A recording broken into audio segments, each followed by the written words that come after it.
Welcome, everyone. We are on our final day of the broadcast for this week's VESL 15K Regional Valorant Qualifier. We have seen a couple of really good teams shine across the last 16, I'm going to do math correctly. 16 best of ones. And we're getting 3 more today. I know they said that yesterday, but apparently that is actually facts here today. 3 best of ones to close out this week's broadcasting grind. And I am once again here with none other than Captain at Soka. How are you doing for the final time here? Well, I am doing absolutely swell and all as well. And I actually, you know what? I'll be honest. It's a little bittersweet. I'm kind of good, but at the same time, I'm a little sad because, we're coming to the end, right? We're going to see some great games again because it's the final days, and we get to see Valorant and some VESL Valorant at that. But it's still sad because it's the last day of the qualifiers. So it's a little bittersweet. It is a little bittersweet, yeah. I was really enjoying looking at all the different teams that we've been able to see. So many that we actually still haven't, believe it or not. Despite all of these best of ones that we've cast, there's still so many other teams that are being played on the B stream, or they're playing just off of stream entirely. And then all of the players that we were seeing that we now know to pay attention to looking into the future, perhaps for collegiate or obviously for the pros as well. It'd be really cool to see. But you have at least 3 more chances to find even more fantastic teams, fantastic players, as we are starting off here for our first best of one with Research Triangle versus NC Virtual Academy. So we did see Research Triangle earlier on, and then the second series best of one rather will be Green Hope versus Monroe. We also got to see Green Hope B, and then the final best of one actually is TBD, to be determined. We'll be talking about it more when we get some of the winners of the second matches actually determined. So yeah, a couple more chances to see who pops off and who dominates and who actually doesn't pick Ascent, which is Right. apparently still a story. Yeah, absolutely. But what's really funny is again, our third match is yet to be determined. So I'm actually looking forward to seeing what match that is going to be. It's a little bit of a mystery there.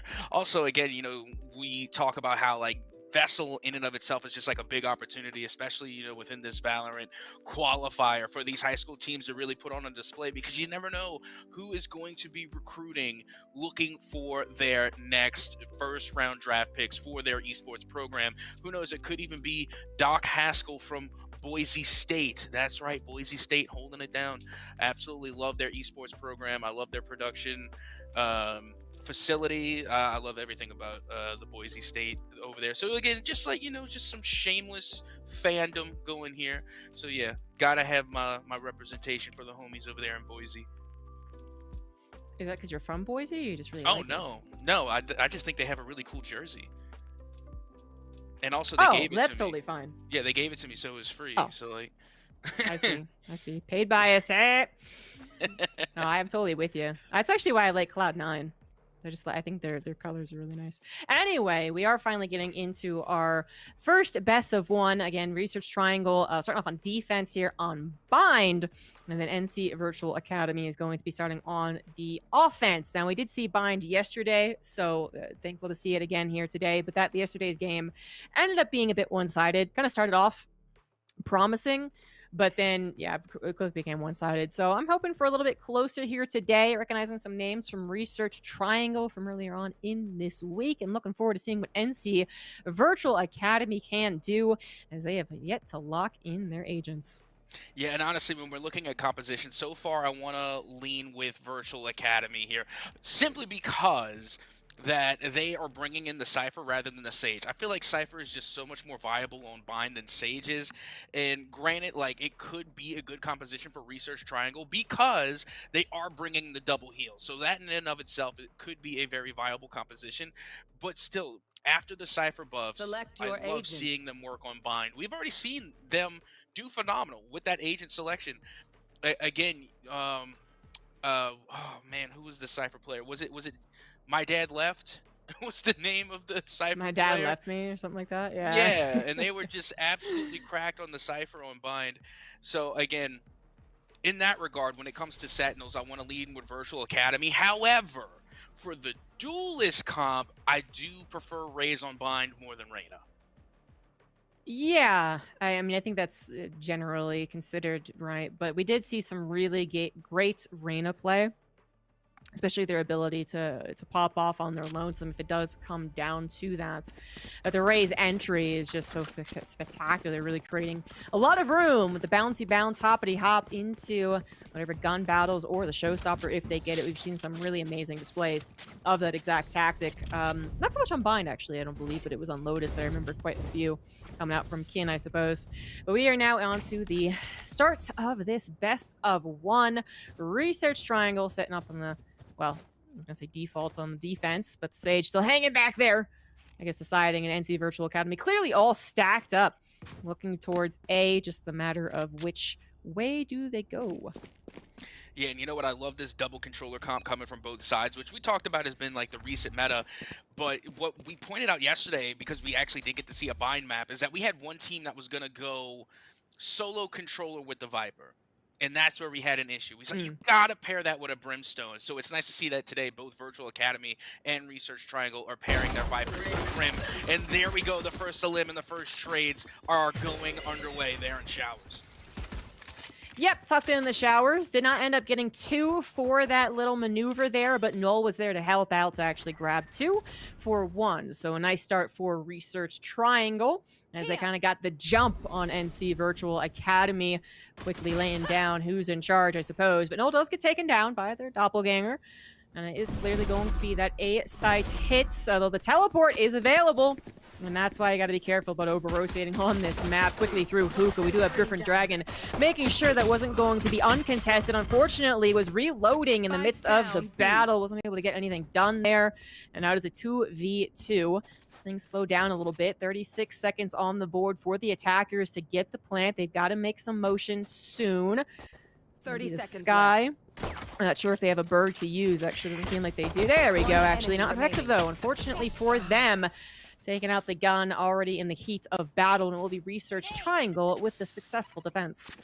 Yeah, and you know what? It had to be the Lurky Turkey in Showers. That had to be the big play that really gave them the advantage, because not only did they get the trade, you know, of course, you know, you had that one person that was lurking in the corner right at entryway, but at the same time there was another teammate there on the backup that was playing an elbow that was able to lay down that suppressing fire and then find another elimination. So again, great plays being made by Research Triangle here on the defense, because, you know, I've had a plethora of conversations about bind, and, you know, it has been apparently the opinion of other analysts and commentators that bind can be offensive sided.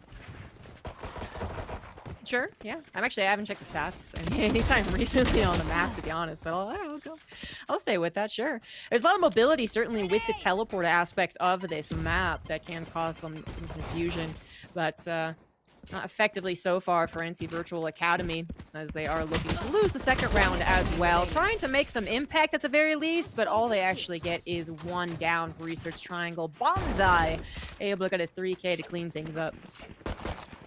Absolutely, and they managed to do it with the Ghost too. I mean, of course you're going to have that raise with the Judge. Always good to see someone having fun with the Judge in Hookah, but they were also able to land their headshots with the Ghost as well. So again, quick draw, but now it is going to be the buy round coming from Virtual Academy. So this is going to be their opportunity to put themselves on the board. Exactly. Definitely going to be checking that angle in Showers this time, as they do send a bit of a split over to a lobby. A short, rather, as well as Showers. This time around, not going to be caught like that. In fact, there's only one person there. It is going to be the Sage, though, who brings up the wall to temporarily stop the bust in.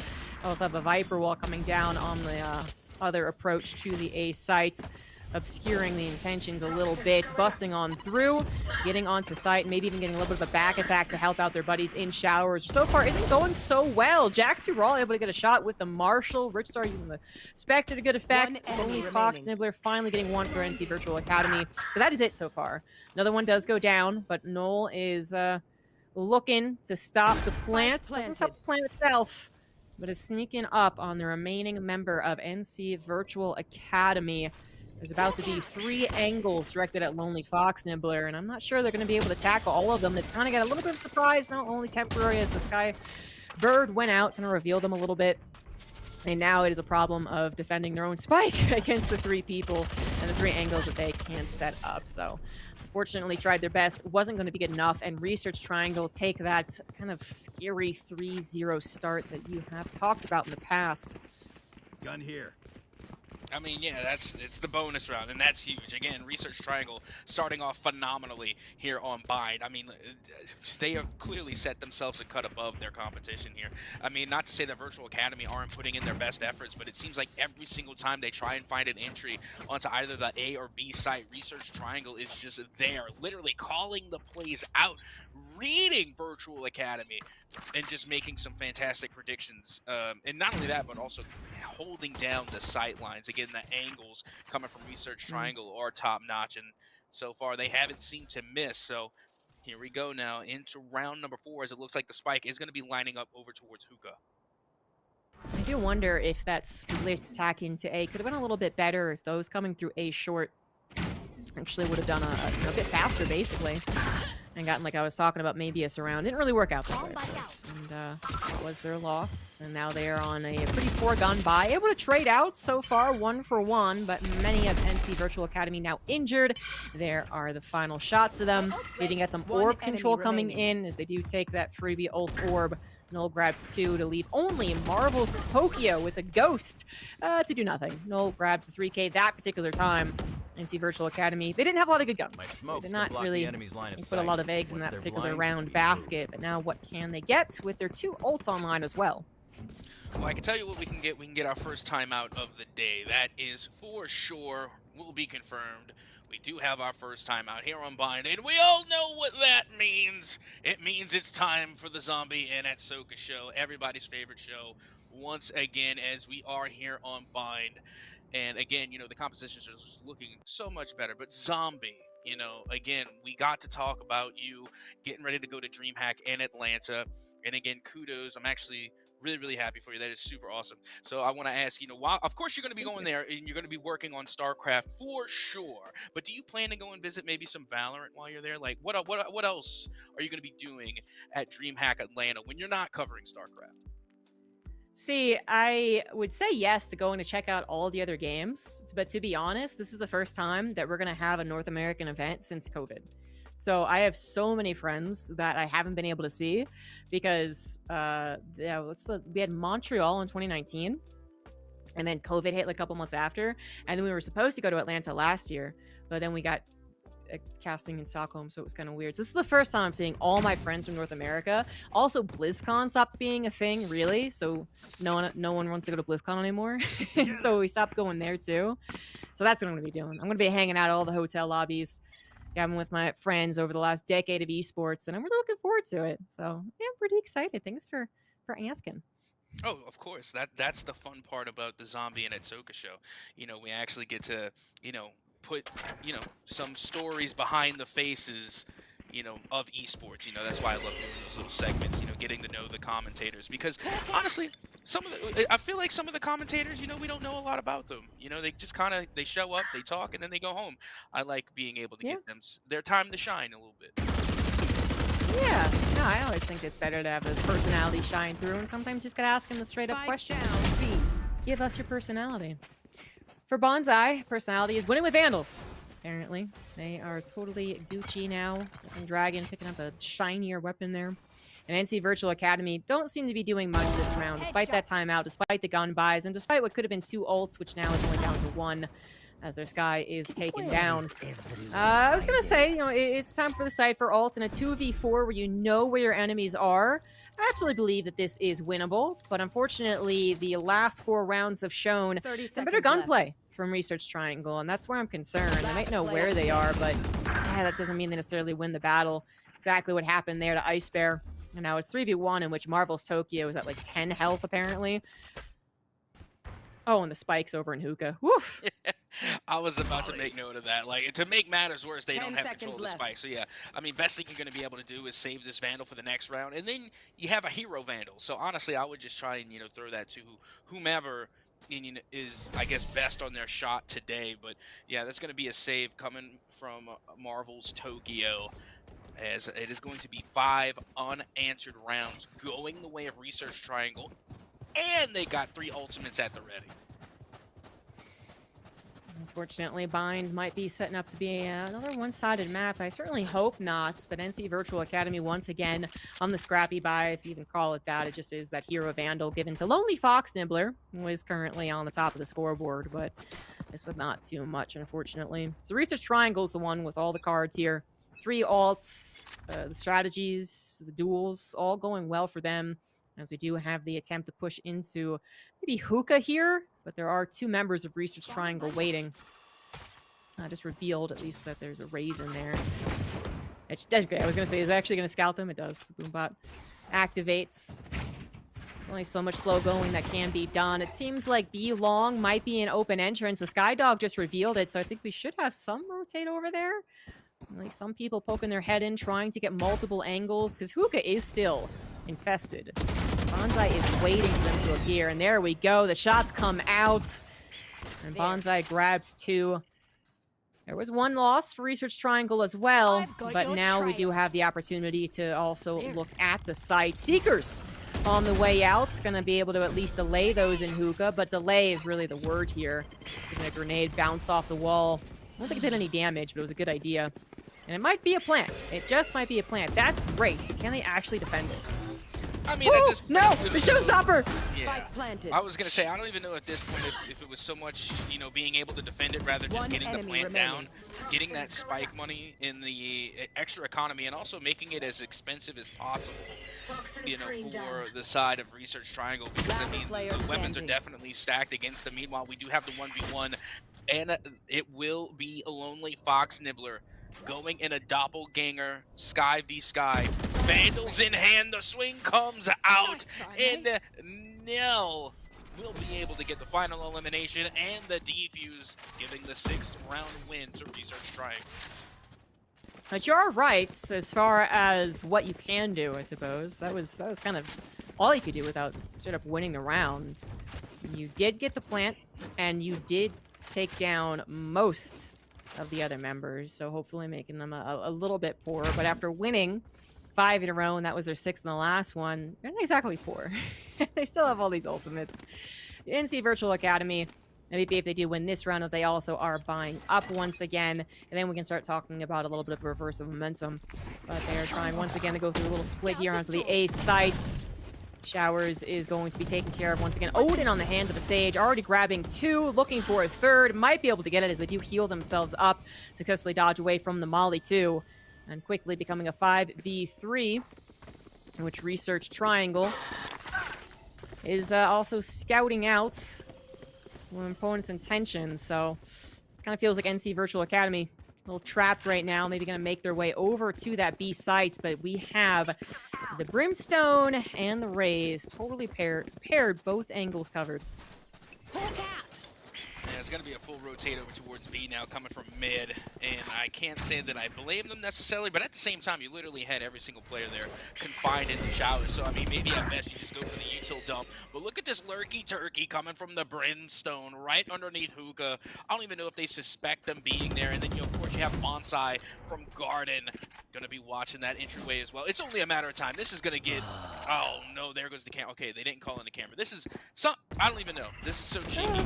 30 seconds left. Yeah, it actually only Spike traded. down It's not B. the worst result. A two right now. The Viper's pit is in 1 enemy remaining. toe, but not anymore. Just kidding. Never mind, didn't say that. Research Triangle. No, very injured Sky. Take on a 1v2 that the attackers can also play around the spike. Try to send out a bird. Is going to any successful blinds. And there's really not much for Knoll to do. They are still so rich. I don't know if saving the gun is really going to be the call here. 1v2 can absolutely be won, but 11 health. I mean, anything can happen. But that is the expected outcome. Lonely Fox Nibbler finally getting the duel won against their doppelganger, and NC Virtual Academy will get their first point on the board, which is after that, at least, kind of broken round for Research Triangle, right? So, I mean, this is where the momentum can start to swing back. Yeah, and that was honestly just a really good drop coming out of Hookah, so that way they could not only pick out, the lurky turkey, that Brimstone that was just right underneath the window, but also being able to, check that Raze that was watching the archway. So again, being able to come away with that 2K that's what really changed things around, put the numbers back in towards their favor, and they were able to capitalize. So a great round coming from Virtual Academy. They will be no shutout here in the first half, as now we are well and underway going into round number 8. I actually wonder if that Skybird had a successful flash, but the counter utility coming up from the Rays, forcing Virtual Academy back. Jack 2 Raw was waiting for some type of movement like that and is rewarded. The kill on the Sky, now able to back away as well and get a potential lurky turkey of their own. Got 2 ultimates apiece for both teams, and the decision to rotate has not been made. They might re-engage through Hookah. They just know that the Sage is watching, so you got to be careful about that. Going to take the duel. The Sage is not. Just kind of making some shots. I'm going to regroup with the team later on. Viper Wall coming down onto the base sites, and Noel is ready for it. Not bothered by the Viper Wall whatsoever. Tucking into the corner there. Grabs 2 before finally being taken down. Ice Bear, the Reyna partner, now just the Reyna. Illy is going to get the plants. They do have the Empress, but it's a 1v4 situation where the spike has yet to be planted and everyone is just coming on in here. It's like an alien scene right now. Everyone descending upon the lone human. Illy does manage to escape with the dismiss, but that's not the attacker thing to do. You actually need to be planting the spike, which is no longer possible, so a save on the Phantom is just going to be the call. Yeah, I think it's funny that the way you described that about them descending on the lone human, because I think Brimstone would go into a debate about the humanity of Reyna. I don't think they get along too well. But again, that's just another thing. We can dive into Valorant lore all the live long day and have a blast. But with that being said, Virtual Academy, unfortunately, they fall yet another round, and it was pretty much just a series of unfortunate events for them. Again, the 1v1s weren't going their way. They definitely got out-lurked. The lurking was S tier, coming from Jack 2 Raw as well as from Noel. They were just finding all the best hiding spots and just taking advantage. But here we are now, getting ready to go into round number 9. Actual use of an ult here. They had 5. Virtual Academy had 5, but the problem is they didn't get to buy any great guns. So the Seekers might have revealed some of the locations of their opponents. I'm not sure it really did anything more. That wasn't the perhaps break into Hookah that they were hoping for. And now dispersing a little bit more, but we once again have the Sage lurk that I don't believe is being checked, and that could appear at any moment. Orbital Strike coming down as well. Doesn't really displace anyone too terribly. Actually kind of goes into it. So it wasn't so much the Orbital Strike that displaced them, but forced them into that corner, and that was taken advantage of, but only to so much effect. Research Triangle still with 4 members on the board. Make that 3, but a 3v1 in which Noel is going crazy. Got the 3K here. All right, they're going to get the 4. Jack 2 Raw going to be going in here. All the spamming going through that Cypher cage as now the Cypher is just like, no, please, please. Yeah, they do not make it to the teleporter. And Noel does grab the 4K. Very nice for them. Their Research Triangle now leads 8-1, and that's not so nice for Virtual Academy. Yeah, and I gotta say that Odin has been doing quite an amount of work. I mean, first we saw it on Jack 2 Raw and Showers, but now you got Noel, carrying it away. Now the top frag of the lobby with 12 eliminations. You gotta love some good Odin gameplay. But we're getting ready to head now into the next round. And you know what? I have yet to see the Viper's Pit come out, and that's really what I've been kind of waiting for. I expect to see it more on the offensive side, but on the defense. But at the same time, Research Triangle, I feel like that Viper's Pit has just been burning a hole in their pockets as well. Yeah, it might be. It might be. I mean, nothing that they were doing is really all that effective, but always that kind of difficult decision as to when to use the ult. It doesn't seem like the most ideal time possible. No, with the Odin spamming on through, grabs Ice Bear.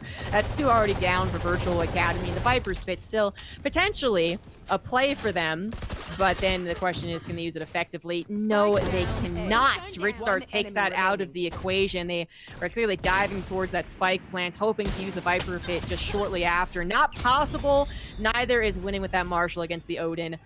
And Virtual Academy, they're struggling. They are struggling. That's just not fair. And Odin versus a Marshall. And don't get me wrong, it can be done. It's literally the David versus Goliath type of matchup there. Because if you can get that Marshall to headshot, you get a dub. But at the same time, you're literally dealing with a big, bulky barrage of bullets coming from that Odin. So, again, quite the matchup when it comes to weaponry. But with that being said, now take a look at this coming from the defense on Research Triangle. Not only are they going to bring out the Odin, but they're bringing out the Op as well. That's very scary. The Sage Op is looking through showers where the members of Virtual Academy are not, which is, you know, some of the good news. And finally, we do have that Viper's Pit.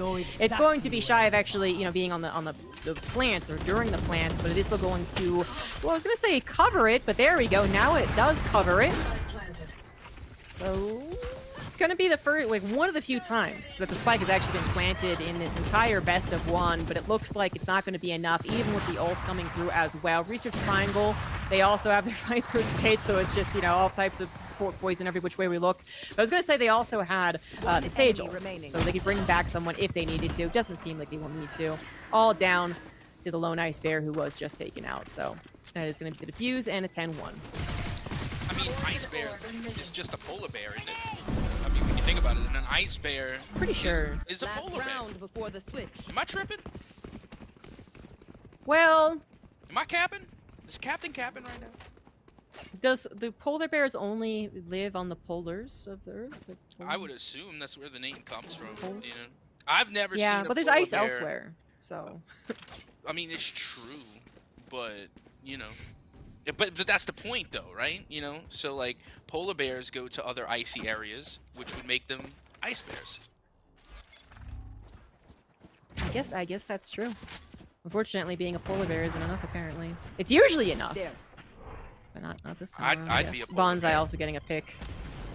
Well, okay, like, in terms of currently living bears, to win fights, you would absolutely choose the polar bear. Right. But then there's, like, that cave bear that apparently, like, stopped humans from getting to America for thousands of years. So I would be that one if I could choose any. Bad. I mean, I wouldn't want to... I mean, yeah, the only bear I wouldn't want to be is the Cocoa Bear. If you know about Cocoa Bear, then you know about Cocoa Bear. But regardless, enough about bears. We're getting back into the action here on Valorant. And meanwhile, you do see the spike making its way back over towards B. And right now, Research Triangle, they're just not budging. They're watching these sight lines, and they are not moving.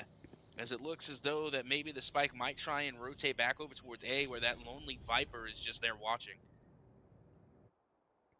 Yeah, a couple of Viper walls come up, causing some confusion, but the defensive Viper wall, I think, really created some hesitancy 30 moving on seconds to left. the B site. Now, Virtual Academy does have one of the better situations they've ever had, which is an ult of the Empress popped, 4 people left alive against the 3. And then also Research Triangle does have a showstopper ready to go. That could be one immediate kill, confirmed kill. A. Rich Star takes down their doppelganger. ILY does manage to grab one on the Empress. Now still a 2v2. The plant finally coming through as well, thanks to Ice Bear. And I love you. The first one, so apparently there's 2 on this team.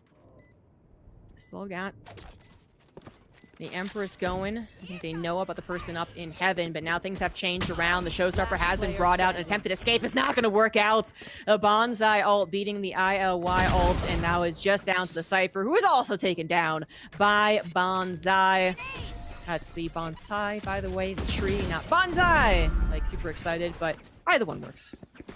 You know, I've always thought about getting a bonsai tree, but at the same time, like, I don't know. I could barely take care of myself. You know, that poor bonsai tree would be in better hands, you know, elsewhere. So, again, bonsai trees are actually really, really cool. But you know what else is really cool? Bonsai. I mean, they're top fragging right now. They got 17 limbs to their name and only 3 deaths. That KD is so high. And bonsai also rounding the corner of a 20 bomb here. But with that being said, Research Triangle already with 11 rounds to their name, 11-1 in the second half, and all they need is this pistol round, and they'll be on match point.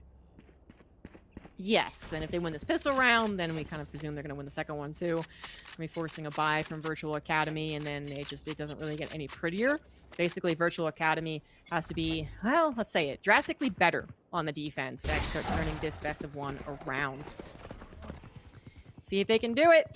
Kind of starts here, but Frenzy nips one. It is a trade, though. And the ILW or Y teams, I think it's W, ILY teams have been doing some work in this round. The plant goes through for Research Triangle, but they are down a man.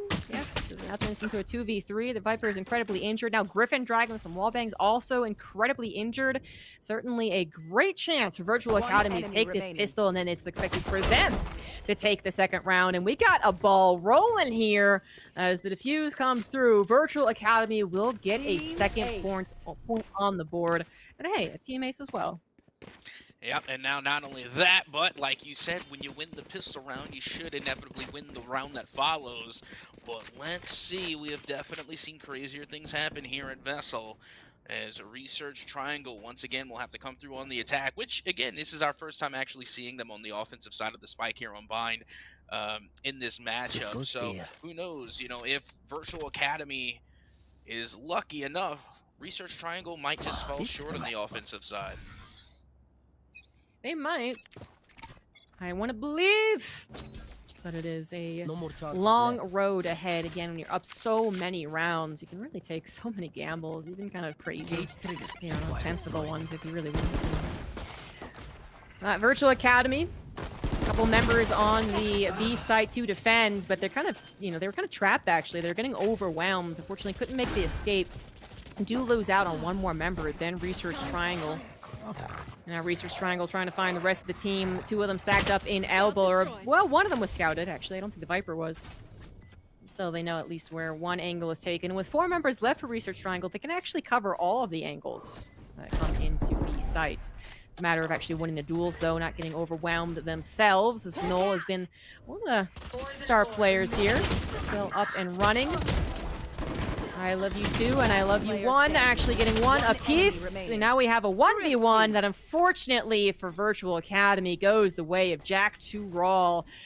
They really needed that momentum. They needed that first pistol to lead to the second, and then they needed to even still be concerned about the bonus. Now they are already on match point, and it just seems like no matter what, Research Triangle are destined to win this best of 1. Yeah, would it be too out of line for me to say GG at this point? I mean, that thrifty round, it wasn't even necessary. Like they didn't need the thrifty. Normally when the thrifty comes through, it's like a real game changer, you know, to turn it around for, you know, the underdog. But in that one, you know, the thrifty round went in the way of the player of the team that was already winning. So, you know, I mean, they didn't even need it. But regardless, you know, they have the buy now. They have the power of the purse. And unfortunately for Virtual Academy, they are now in an eco round for match point. Wall raised.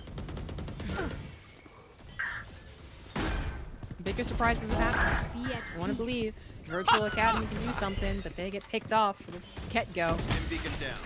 I do have ILY2 making some stuff happen here, but maybe not for very long. Rich Star came in, finally got taken down.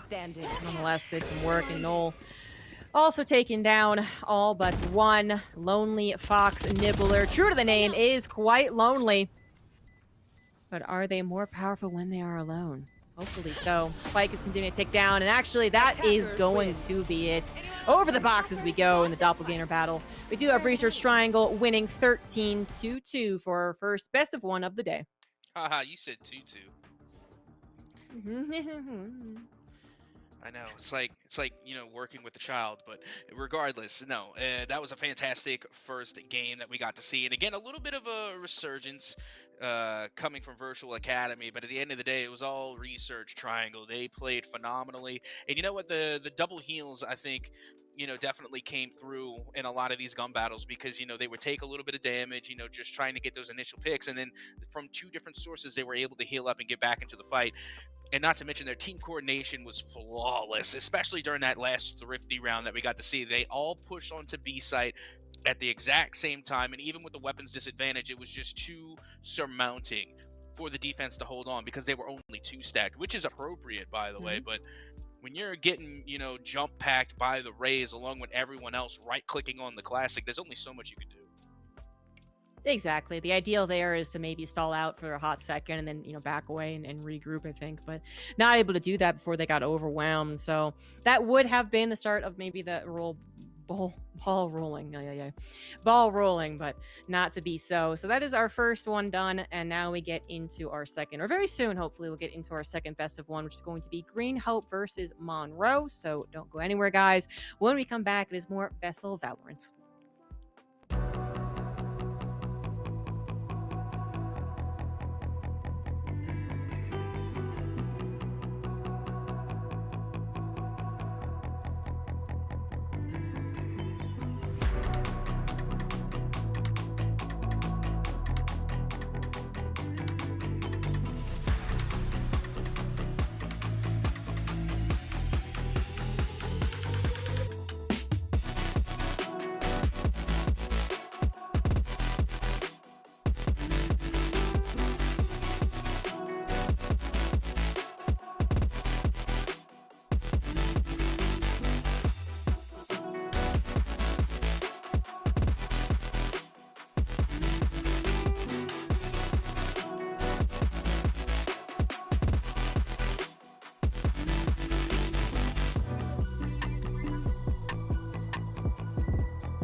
Welcome back, everyone. We have our second best of one of the day ready to go. It's going to be Green Hope versus Monroe, and it apparently is going to be on a map we haven't seen yet, Captain Atsoka. So, guesses? My guess is going to be Sunset, so I guess I'm glad I didn't guess. It's Split!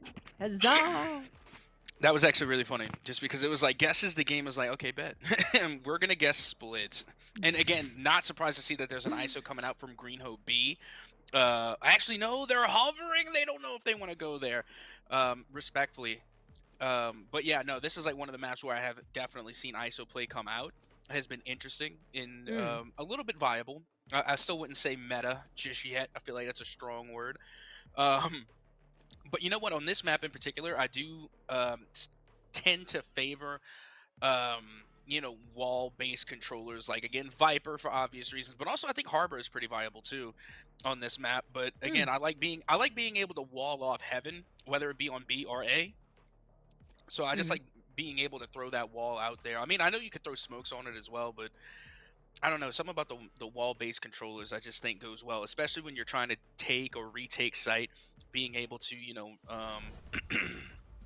really dissect, a lot of those sites and, really kind of change the composition of how they work. But instead, we're going to get 2 Omens, and not only that, but again, some very interesting compositions, probably one of the most diverse compositions from both teams that I think we have seen so far.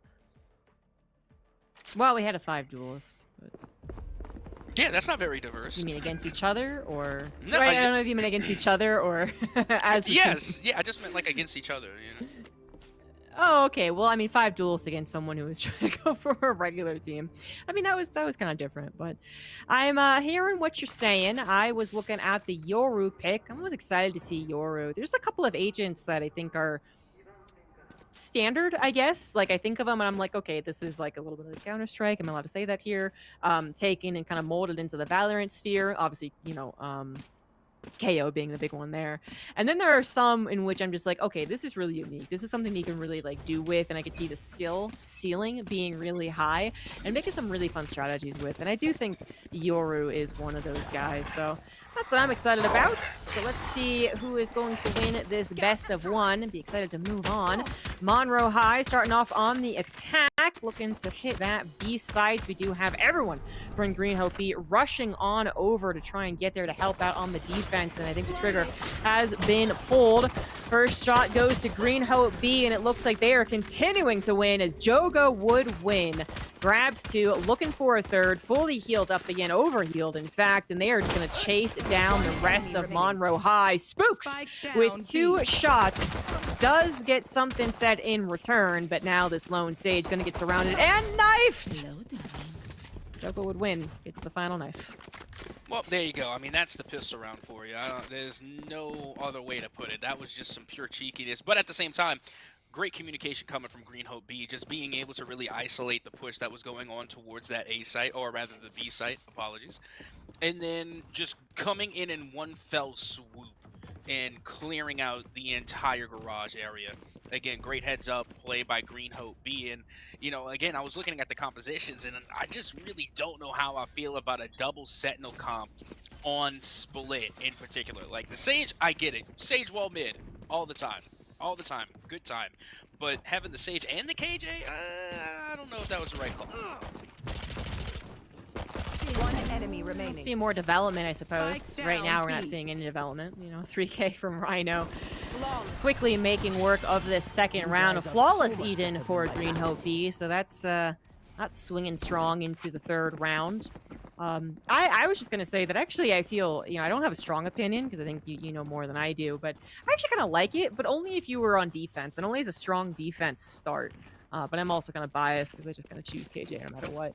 But I can see it really working out to get some serious stalling out on the both respective sites and their hits. But on the attack, yeah, I'm not sure how that's going to work out. If they can actually get the plant down and get the setup like they would want to defend, then you kind of revolve around the roles, right? Then I can see it working well. But they have yet to be able to do that. Perhaps it's the time, as Monroe High once again looking towards the A hits. No advantages found quite yet. Logan, I recognize that name. On the backside, didn't actually get anything done, so that will be a full overwhelm and a plant. Spike So this is planted. where I think Monroe High might be able to shine, especially as they're coming in with a 2-man advantage, and they are continuing to take down Green Hope B members. Yeah, and this is what you would hope to see during the bonus round, which is the full buy from Monroe. You know, really coming through and making use of those rifles just to hold off the bonus Last player from standing. Green Hope. And they are doing a phenomenal job at that. Speaking of Cray, able to come up with yet another elimination using the Phantom. And now it's a 5v1 retake. Cypher, I mean, there's really not much you could do, Rhino. They're just going to have to go out in a blaze of glory. You know, they're going to have to face the music. Exactly. Got in a blaze of glory. Ouch. That's pretty good. We take those. My ulti. That's pretty good. That's not as good. Hey, that's 2 exit frags in the bank right there. That overall it was still good, right? Just unfortunately the spray going on a little too long. Losing control of the accuracy and then having to reload, a little awkward for what could have been maybe a shoulda, woulda, coulda, different world, different circumstance. 3. But 2 is fine, and the point on the board, most importantly. Now we're having a little bit more of an equal buy. The Lego kid sticking with the singer, unfortunately for them.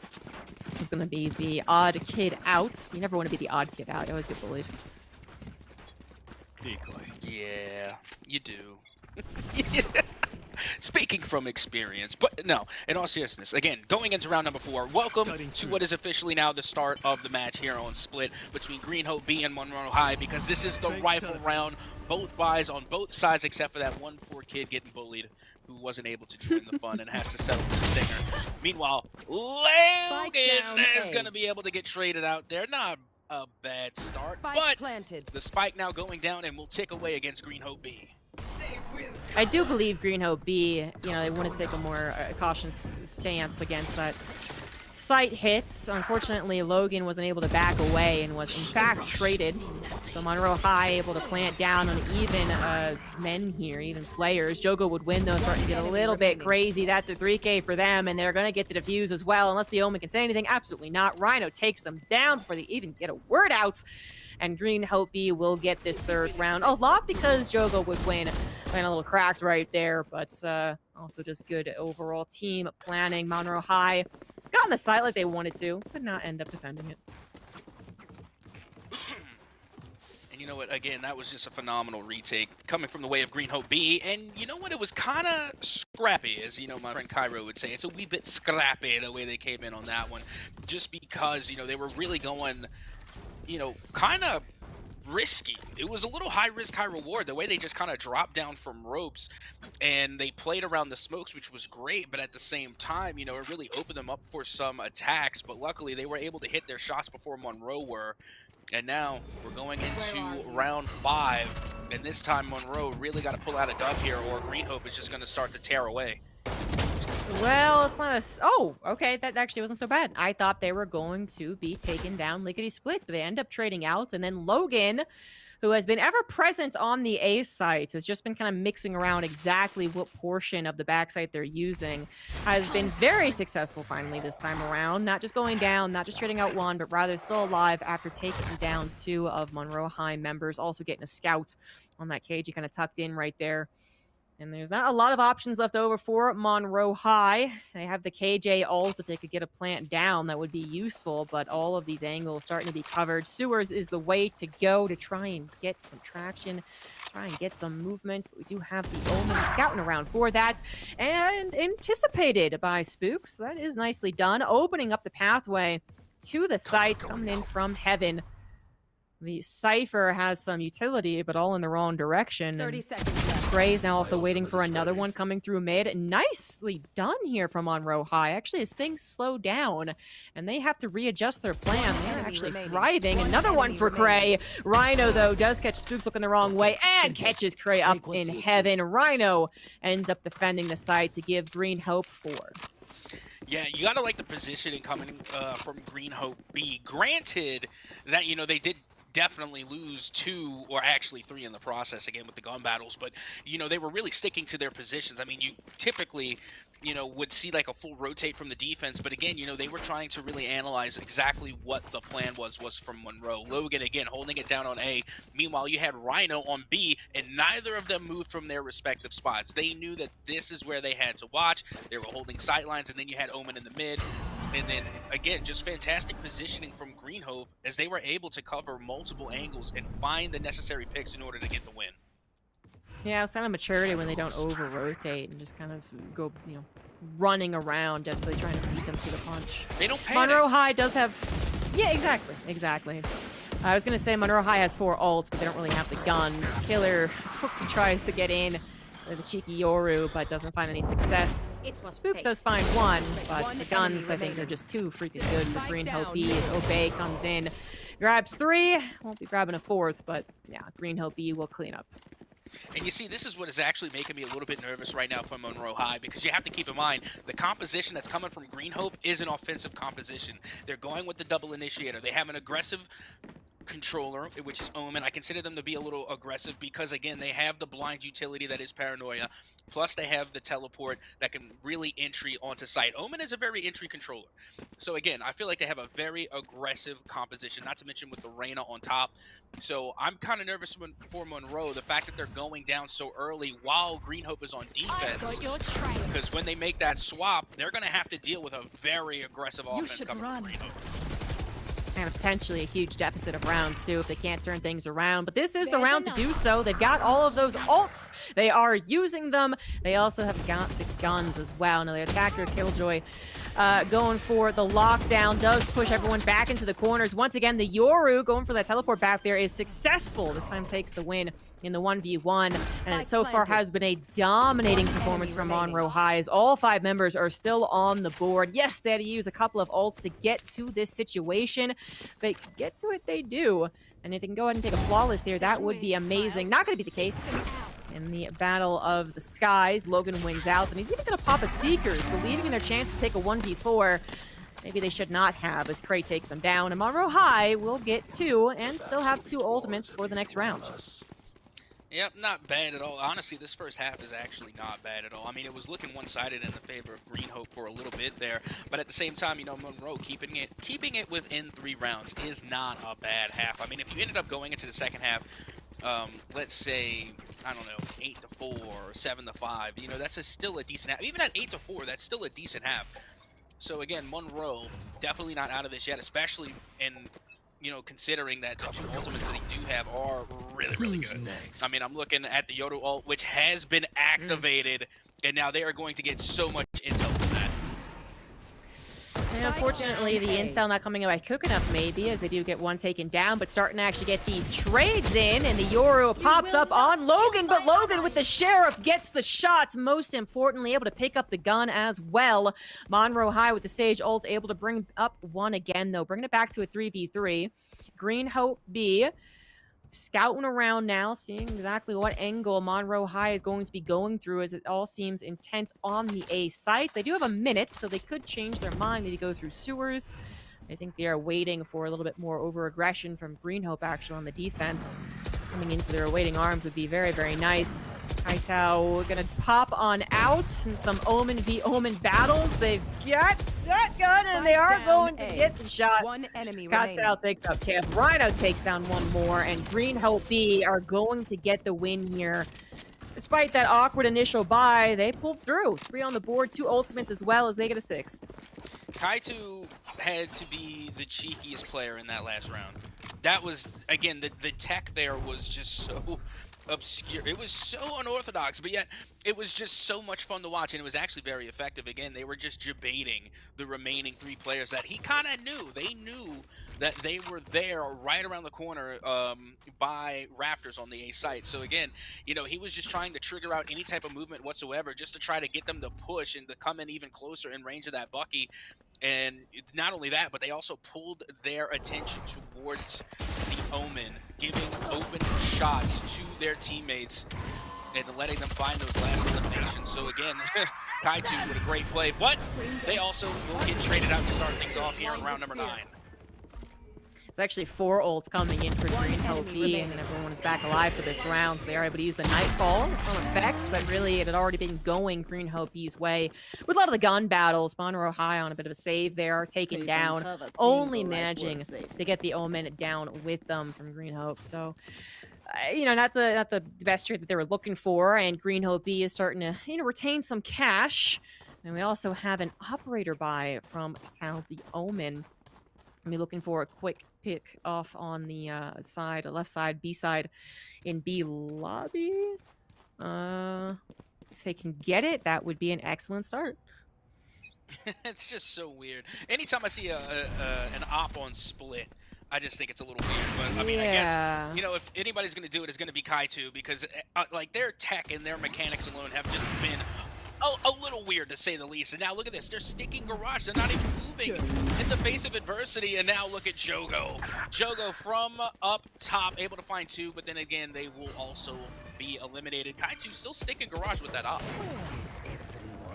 Yeah, not going to be overwhelmed, not going to be pushed Spike away down from this mid. angle they decided to take. The rest of the team doing wonders for him, even though the op has yet to come into play.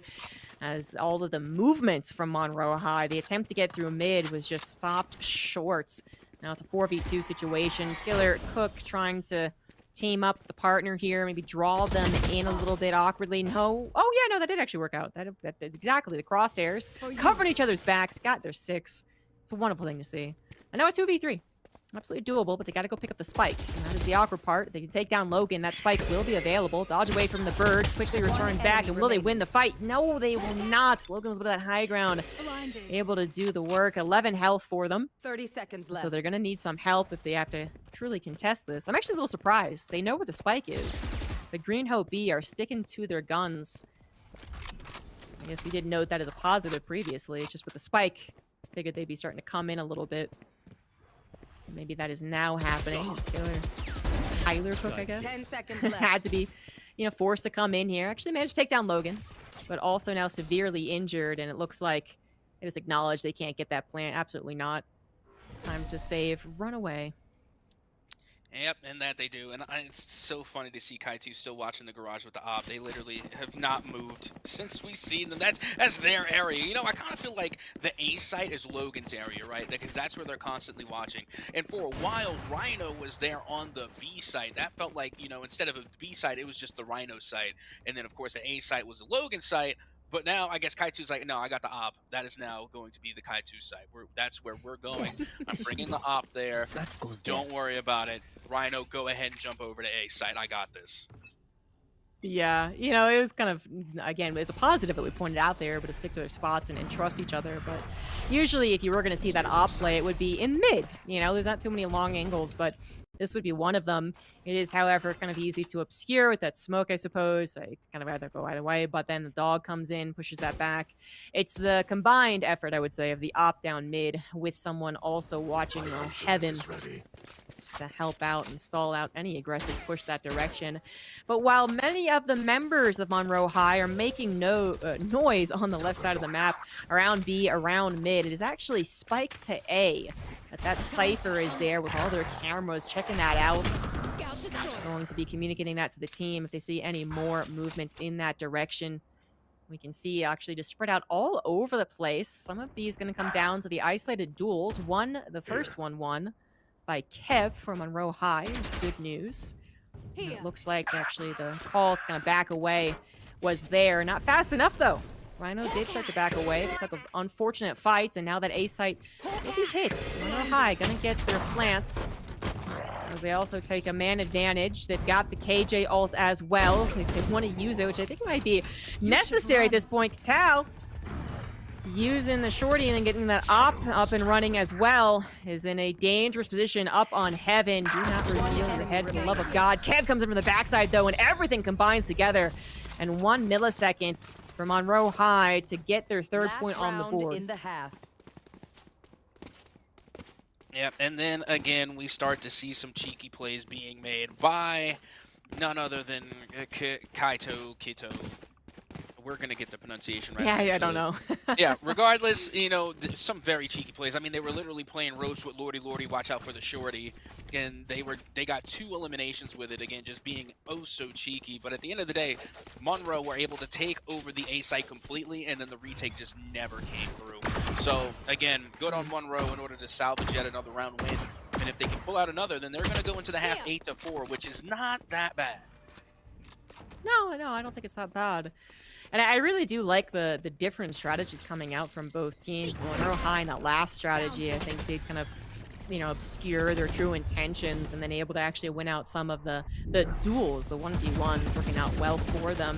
Not guaranteed to always happen, but it did last time. This time around, it's not going to be nearly as spread out, but we do have that Sage once again. Yeah, trying to get that pick off on B. This time around, Jogo does take the victory. And it looks like we have a trade at the very least as Cray takes down their counterparts. Monroe High still trying to make some headway through the midpoint, which maybe now they can finally do. Just that Cypher stopping them on their entry into Heaven, but stopping them they kind of are very effective at. And that is no longer going to be onto the Heaven, onto the potential sites as they just rotate around, move around. Try the other one. Good weight there from Cray. 3v2 for Monroe High as they are looking at the A site again. It's been successful for them in the past, but Logan, who is so often found here, gonna stall that out. They get a good blind. Will they actually get the kill? Yes, indeed they do. And now it is all down to Monroe High's Omen. Cray has been doing some serious work. Paranoid coming through. Teleport on top of him as well. Very ballsy play, but it works out. Gets them the 3K, gets them the 1v1, and gets them the plants. Some wall bangs coming through. Very dangerous. Does injure them, but they are still alive. They are at 78 health, I believe. Rhino taking a very slow, as quiet as possible approach. We got that spike to play around too, but not necessary as Cray gets the clutch in the 4K. Oh my goodness, Cray is cracked. I'm sorry, that was a beautiful play from start to finish. And again, being able to really come in the clutch with the spike plant and then being able to hold it as well, even when they didn't even have high ground. So again, Cray just pulled off an amazing play. Didn't even mean to rhyme. I was just, you know, speaking from the top of my mind, and now I'm dropping dimes, bars all day. But no, seriously, Monroe High really did manage to pull that one out, and now they're going into the second half with a much more respectable deficit. 8-4, again, not insurmountable and not that daunting. But with that being said, now you have this aggressive offensive-sided composition from Green Hope on the offensive side of the spike. So let's see how they are going to execute as we get ready to head into the pistol round of the second half. Yeah, time to flip the scripts. This is also when Monroe High has the 2 Sentinels try and cover both sites, though the Sage is actually looking to cover mid. Bit of a bulldozer attempt through the A site. Spooks was there with the utility and is able to use that to great effect. Gets the kill on Jogo and actually is going to live to tell the tale, stalling them out, getting the rest of the team together, maybe getting a second as well. Absolutely, that is exactly what happens. And we have Monroe High with so far a great performance. 4v1 situation, and Spooks, key member of this defense, ended up with a 4K, really all down to them. I mean, I know they didn't get 5, but that was an excellent KJ defense of the site, despite the overwhelming attempt there from Green Hope just to kind of send all forward. KJ was there. KJ did the job. I love my KJ. Oh, absolutely. KJ is the meta sentinel for sure, and they definitely put on quite the show there. And again, it was the double nano swarm that just absolutely ate up Jogo. But, you know, with that being said, again, we already mentioned how offensively sided this composition from Green Hope is. And to start things off in the pistol round there, they got a little bit too aggressive, and they got punished. Yeah. I mean, I guess it was kind of 50-50 on whether or not the KG would be at A or B, but that was very, very fortunate for Monroe High. And of course, they got the execution going, so luck can only be so much of the factor. We got good old gun battles happening in the thick of things on B. A KJ this time around not involved, but a 2v3 scenario now as Green Hope B do get the plant. Planted. Cray is going to try and do something here, waiting for the KG to come up and tag team with them, and it is the Heaven spot that can be so darn good. Now a 2v2, both sides of the injured allies, and that is a very nice skill there as the Omen for Monroe High wins out the battle. 2v1. Logan gonna try and do everything they can to stop the defuse from coming in, and they just might be able to. They got the short-range gun, but it's gonna be the Spectre that wins out, and Cray once again coming through clutch for Monroe High. Yeah, that one was tough, and that was all honestly about to go the way of Green Hope, and honestly good on them just for being able to make that such a daunting challenge for Monroe. They clearly did not have the weapons advantage on their side, and they made it that much more expensive for Monroe to get that win, because normally they would still be able to have their Spectres, they would still be able to have, maybe a Shoddy, or, something in that regard, but now they're going to have to rebuy, and now they're going to be even worse for wear than what they normally would as we get ready to head into the first buy round for Green Hope in the second half. That's a very good point. It's time for them to turn things back into their favor after letting their lead slip a little bit. This time it's going to be a lot of pressure into mid. The blitz going to be so effective as the Sage wall comes up to delay them and also allow the escape of the Sage. Bird comes in, not going to be able to find anything beyond that, however. So Heaven will be controlled by Green Hope B. They know that there's multiple angles to be concerned about. They're going to go chasing after a little bit too. Once again, the teleport and smoke play from that Omen. Difficult to discern exactly their plan. Jogo wins a long-distance battle against Lego Cade, and the plant will absolutely be coming through. Now the question is, can Monroe High get the retake? Kyler Cook, sorry about that, coming in, just kind of rushing through with the Omen surprise. And now we do have some more trades. Monroe High in a 2v3. We do have the Cypher ult, and that's just going to ruin their chances. Logan also took down one more anyway, so a 3v1 in which I don't know Kev can win. Kev is still alive, healing up as well, has that Heaven control. Doesn't quite know where everyone's coming in, though, from. The Cypher cage now reveals, actually did still reveal their intent to escape. The defuse could still happen, and that's not a particularly good angle. They're going to have to actually come in. The half is there, but okay, they're going to try and just stick it. They're trying to do the pro thing. Pros don't fake. But actually, maybe they could have. Nah, pros don't fake. They just get it to half. As long as you get it to half. Well, yeah. If you get, I'm convinced, okay, and again, if I'm capping, say captain's capping, but I am legitimately convinced as long as you get it to half and let go, it's not a fake, right? I think that registers, I think that scans. Getting it to half is a viable tactic, and it's not faking. It's not a fake. It's still very much viable. So again, if you can get it to half and then pull off, get your shot off, then go right back to work on the defuse, that's not a fake. Pros don't fake. I stand by it. I'm with you, actually. Now, I do wonder if that would have been still enough, if it had turned into a instant KO on the two attackers, then maybe that would have been enough halfway, but if it had turned into a 1v1 into another 1v1, that spike was awfully close to detonating. So it was tough, very tough round for Monroe High, and now they're coming into another tough round. Can they make things work? Doesn't look like it so far. All red on the kill feed. Green Hope B taking the two-man advantage. The KJ ult for Monroe High might just be saved for a future round, one in which they have some better guns, and I think that is absolutely going to be the case here. Spooks, the KJ with a pistol. That's all they got. And that's not going to be enough here, as they also are forced to reload in the midst of a gun battle. Again, you know what? I'm not supposed to show favoritism, right? We're casual analysts, so, we have to be as cut and dry as possible. But Kaitu has got to be, like, my favorite player that I think I have seen throughout this entire endeavor. They are so cheeky, almost to the point of being memey. It is so funny watching them work. Again, they set up their own smoke, and then they TP out of their smoke back into their own smoke, which is viable. That's what you're supposed to do as an Omen. But then they come bunny hopping out with the Bucky and just started shooting, missing like 3 out of the 5 shots, but all they needed was 1. It's like watching a Looney Tunes character succeed, literally just kind of like failing upward, and I love it. Failing upward, that's a good way of putting it. It is a little crazy, a little memey perhaps, and it is working to help out the team. As Jogo is their star as far as topping that scoreboard, but every member of Green Hope is doing the work to give them the 4 points advantage.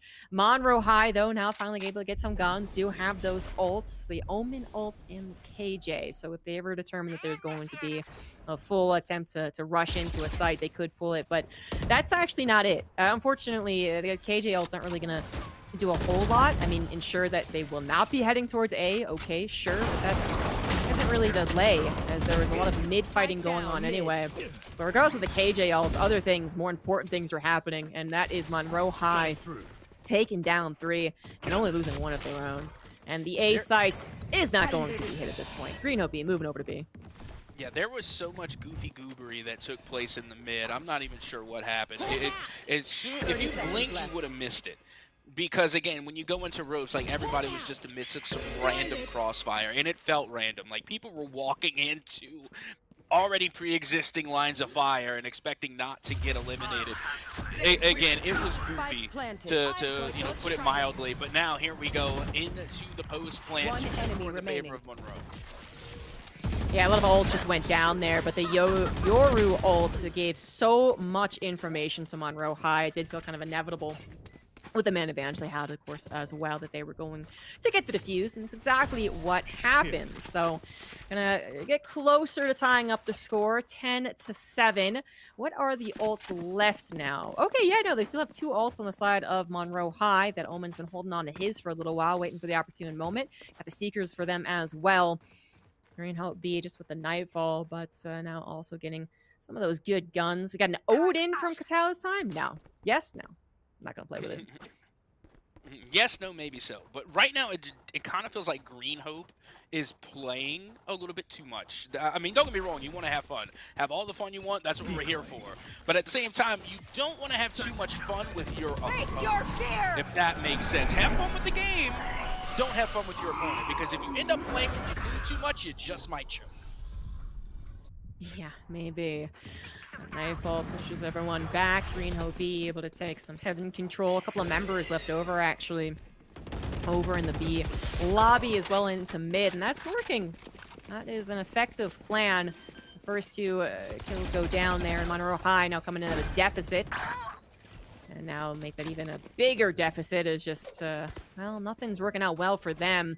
The execution here from Green Hope B, one of their easiest in a few rounds at this point. They get all types of set up in a 5v2, 5v1, 5v0. That's going to be a flawless for Green Hope B as they inch ever closer to match point. And you see, that was a no-nonsense Green Hope. You know, they came in 100% professional in that last round. They were checking sightlines. Their utility was hitting. There was no bunny hopping. There was no goofy goobery. There was no, like, 360ing or, just rapid, crosshair placement. Again, it was just tactful. And it seemed as though they were communicating a lot better. They weren't just jumping onto site. They were actually saying, okay, I'm going to cover heaven, y'all cover long. And again, it looked like they were actually covering sightlines and angles rather than just trying to go in and get frags. So that was a very much no-nonsense Green Hope in that last round. And now they look to put themselves on the match point. They're looking for it, trying to force their way through mid, but it is being stopped short. And now they're going to go through sewers, heading over to that A site. The KJ is still there with the utility backed up by the Omen as well. One member of Green Hope B actually just staying put around ropes, hoping to catch people rotating on over without actually checking. And that might just be very effective.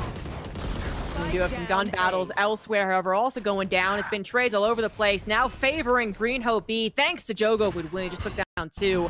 A PP2 situation for Monroe High. Killer Coke did actually have a moment, but I was able to get the shots, and now it is just down to Lego Kid. They grab 1. They got a flash coming out, ready to go back in, but they're also scouted out, so that's not going to be super effective. Jogo would win. Does grab the 3K and now puts their team onto match point. Yeah, that they do. Here we go. This could very well be the last round here on Split for the qualifiers. I mean, because if we get 2 splits in a row, for the last to-be-determined matchup, I'd be really surprised. So, again, I've enjoyed my time here on Split. Again, I love Split. I think it's so much fun, and there's a lot of unorthodox type of compositions and gameplay that go into it because, yes, there's a meta for this map, but at the same time, it does give you a little bit of wiggle room to experiment with new and different compositions, and I feel like, Split in particular is where you have the most diverse meta that changes more than any other map. So again, I've had so much fun here and had really a lot of fun watching these 2 teams go at it, but still not over yet. Monroe trying to keep their hopes alive as already 1 will be eliminated in groups. Yeah, unfortunately, that surprise judge did not end up working out, and everything just crumbles before them in the blink of an eye. Monroe High down to their last Spike two planted. members in a 2v5. Well, now make that a 2v4. Perhaps they can pick up the One better gun enemy as remaining. well, but forced to look so many different directions, eventually gets found looking the wrong way. Lego Kid will find one, will pick up the better gun, but can they take a 1v3 to keep Monroe High's hopes alive in this best of one? The flash is going out for both teams, trying to get a read on where they might be. I believe that Cypher just revealed it thanks to the hats. Intentions might be known, but they also have that timer working against them. Like a kid with another kill, but not going to be able to grab the next two as they are taken down. Green Hope B will settle the score at 13-7. But I was also very entertained by Split. Thank you, map we haven't seen the entire 5 days we've been casting, for giving us a very good game. Absolutely, yes. Thank you, Split. It's been great.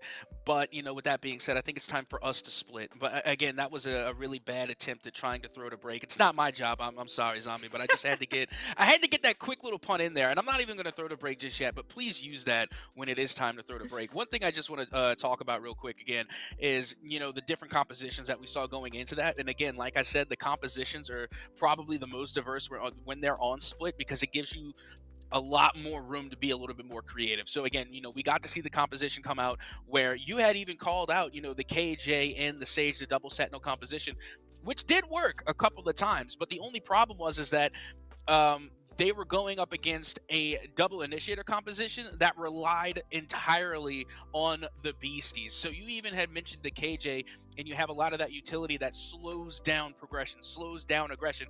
However, when you have initiators like Fade and Sky, they use their beasties and utility to take away the utility of KJ. So instead of getting tripped up by, the alarm bot or, the sentry turret or even the nano swarms, they're sitting in the beasties to do it for them. So that's what really made that difficult, I think, for the KJ to really be viable there, at least in that split match, because not only were they having to hold off to the players, but they had to hold off the dogs, they had to hold off the Dying Light, the Hunter, the Prowler, everything else that was coming out from the opposition. So again, it was a really difficult match for that KJ, but still, they played phenomenally, and their KD wasn't that bad either.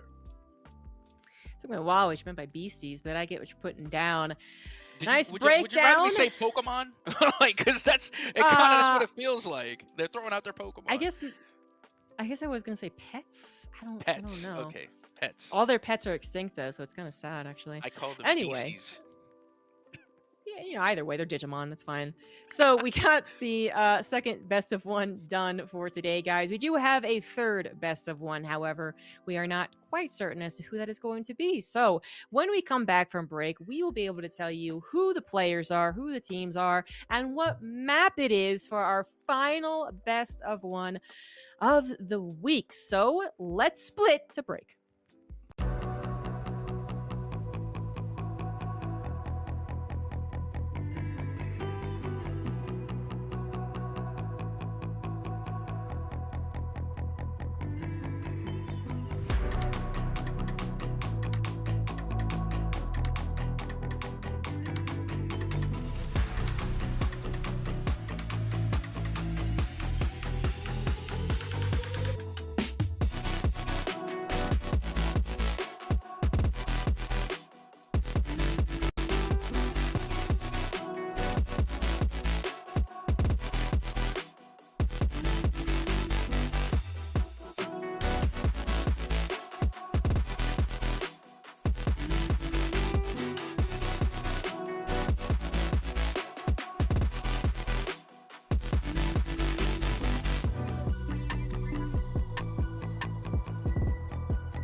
Hello, everyone. Welcome back to our final best of one of the day and of the week. That's it. It's going to be over. I'm going to miss you. It's Green Hope versus North Mech for our final best of one. What are your predictions for this, Etsoka? North Mac. Yep. Well North said. Mac. Yep. Well said. Yes. North Mech. Yes. Okay. All right. Good stuff. Good stuff. Good stuff. Yeah. Yeah, I'm kind of leaning that way as well. We've seen both teams at this point, and North Mech has looked pretty good. Apparently, they had some trouble against their previous team. We were waiting for them to actually defeat or not. And we did just see Green Hope have some trouble against their team. Actually, it sounds like the score was the same, 13-8 both ways, but something along those lines. So that's kind of interesting. But it is going now to be a best of one. Yep, I mean, I'm sorry, but North Mac is just such a solid team, and they did lose their previous game, but it was against Northwood. And for those that don't know Northwood, where have you been? I mean, it's literally like one of the best collegiate esports programs in the country. So, that's understandable. And North Mac is a really good team. Green Hope, I think they have been lacking just a wee bit, just a little bit. But, again, they do have a chance against North Mac for sure. Honestly, I think they have a better chance against North Mac than they would against Northwood. But, going into this one, I think it's going to be a tough bout, especially considering that, North Mac, they're coming off of a loss against Northwood. So I think they're going to, and not to mention, it wasn't even like a devastating loss. It was still a pretty good match. So I think that North Mac are going to be coming into this one pretty warmed up. And you also have to consider that this is Green Hope's JV squad. If this was Green Hope's varsity squad, then I would be saying, okay, I don't have a prediction. I have no idea. But because this is the JV squad, I mean, I got to give it to North Mech, just on the basis of seniority alone. All right, well, I'll be with you for it. I do recognize a lot of these names coming in here.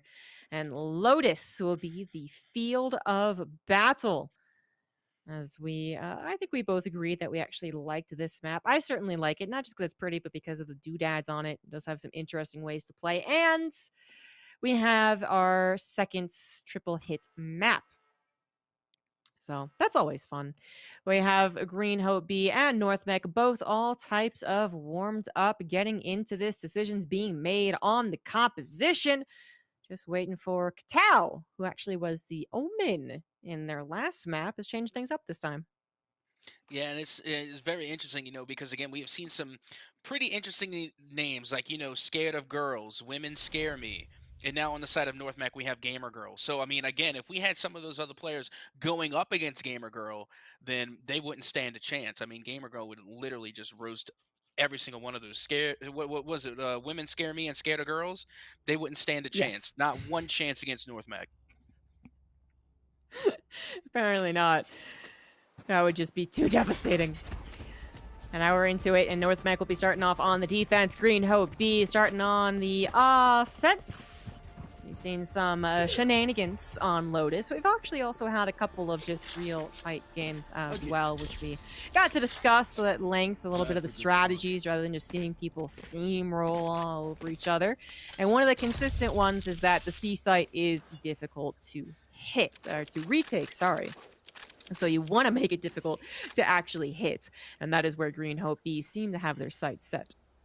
Well, you see, you're not wrong, because the reason that the C site is really hard to retake is because it's really hard to take in the first place. So you're right, it is hard to hit, which is why it's hard to retake. So again, you're right on both regards. So as we get ready to head into this round number one, you can already see that spike heading over towards the C site. And there's a reason North Mech are double stacking, and they are going to get double dealt with. 2 players now down for North Mech.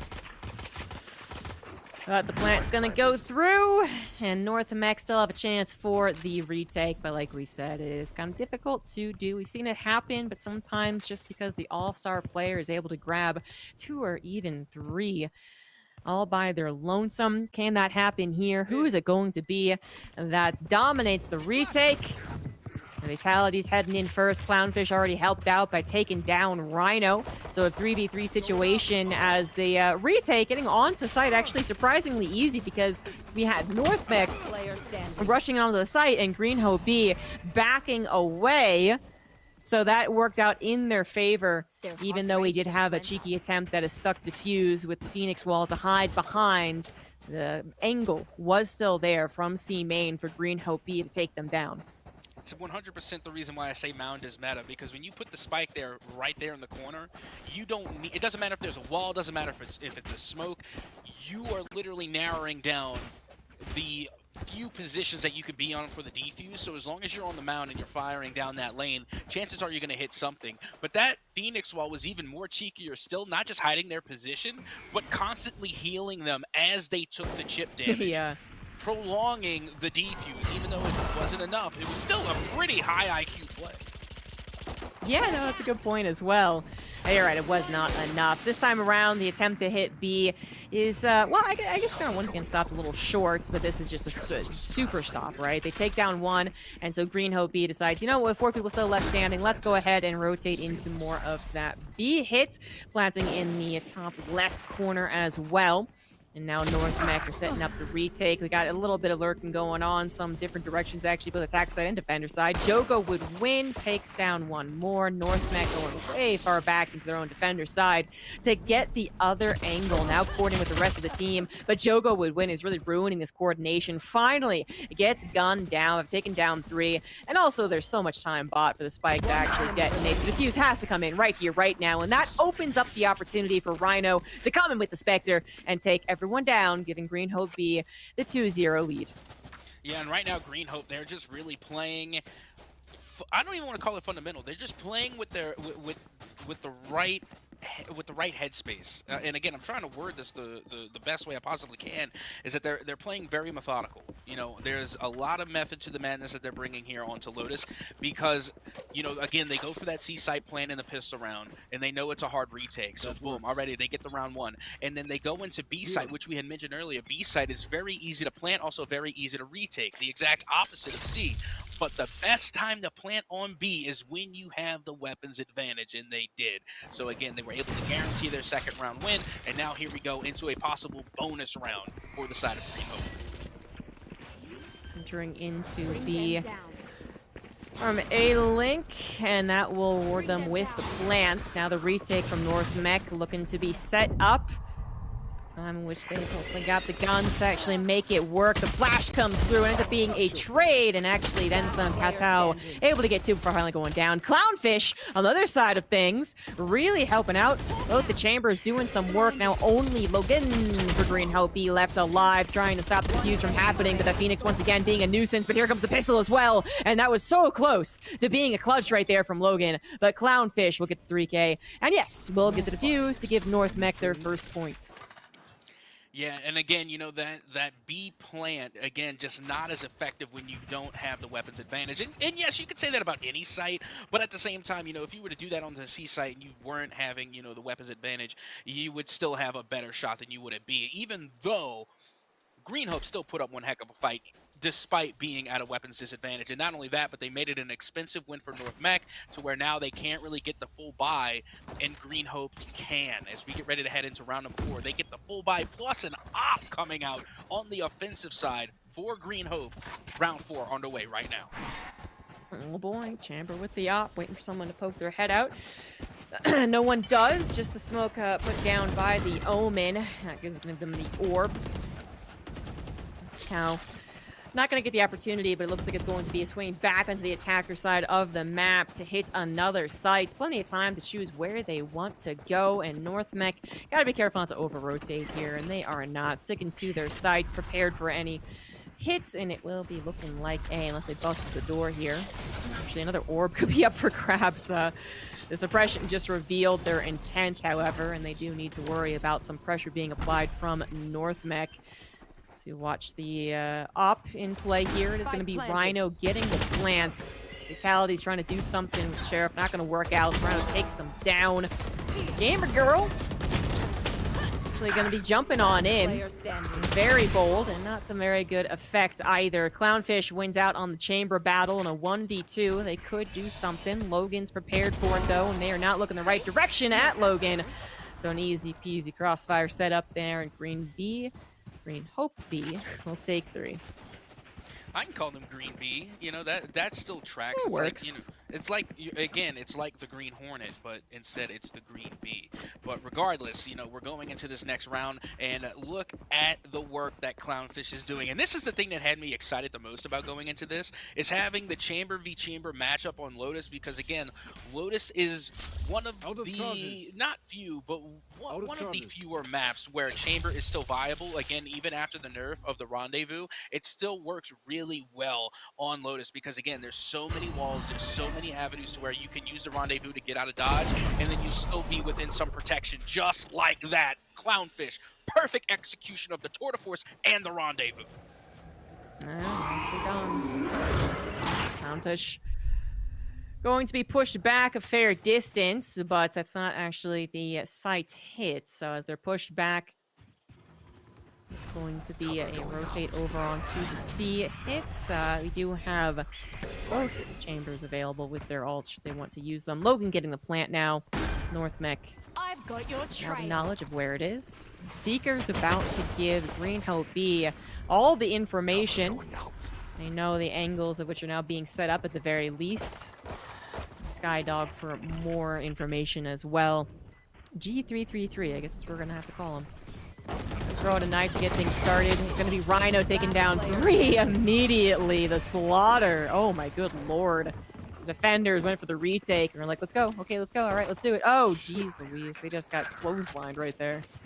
That had to be an eco round, right? I mean, that's the only scenario that I think could have possibly happened, which explains why the Tour de Force came out when it did, because there was literally no buy.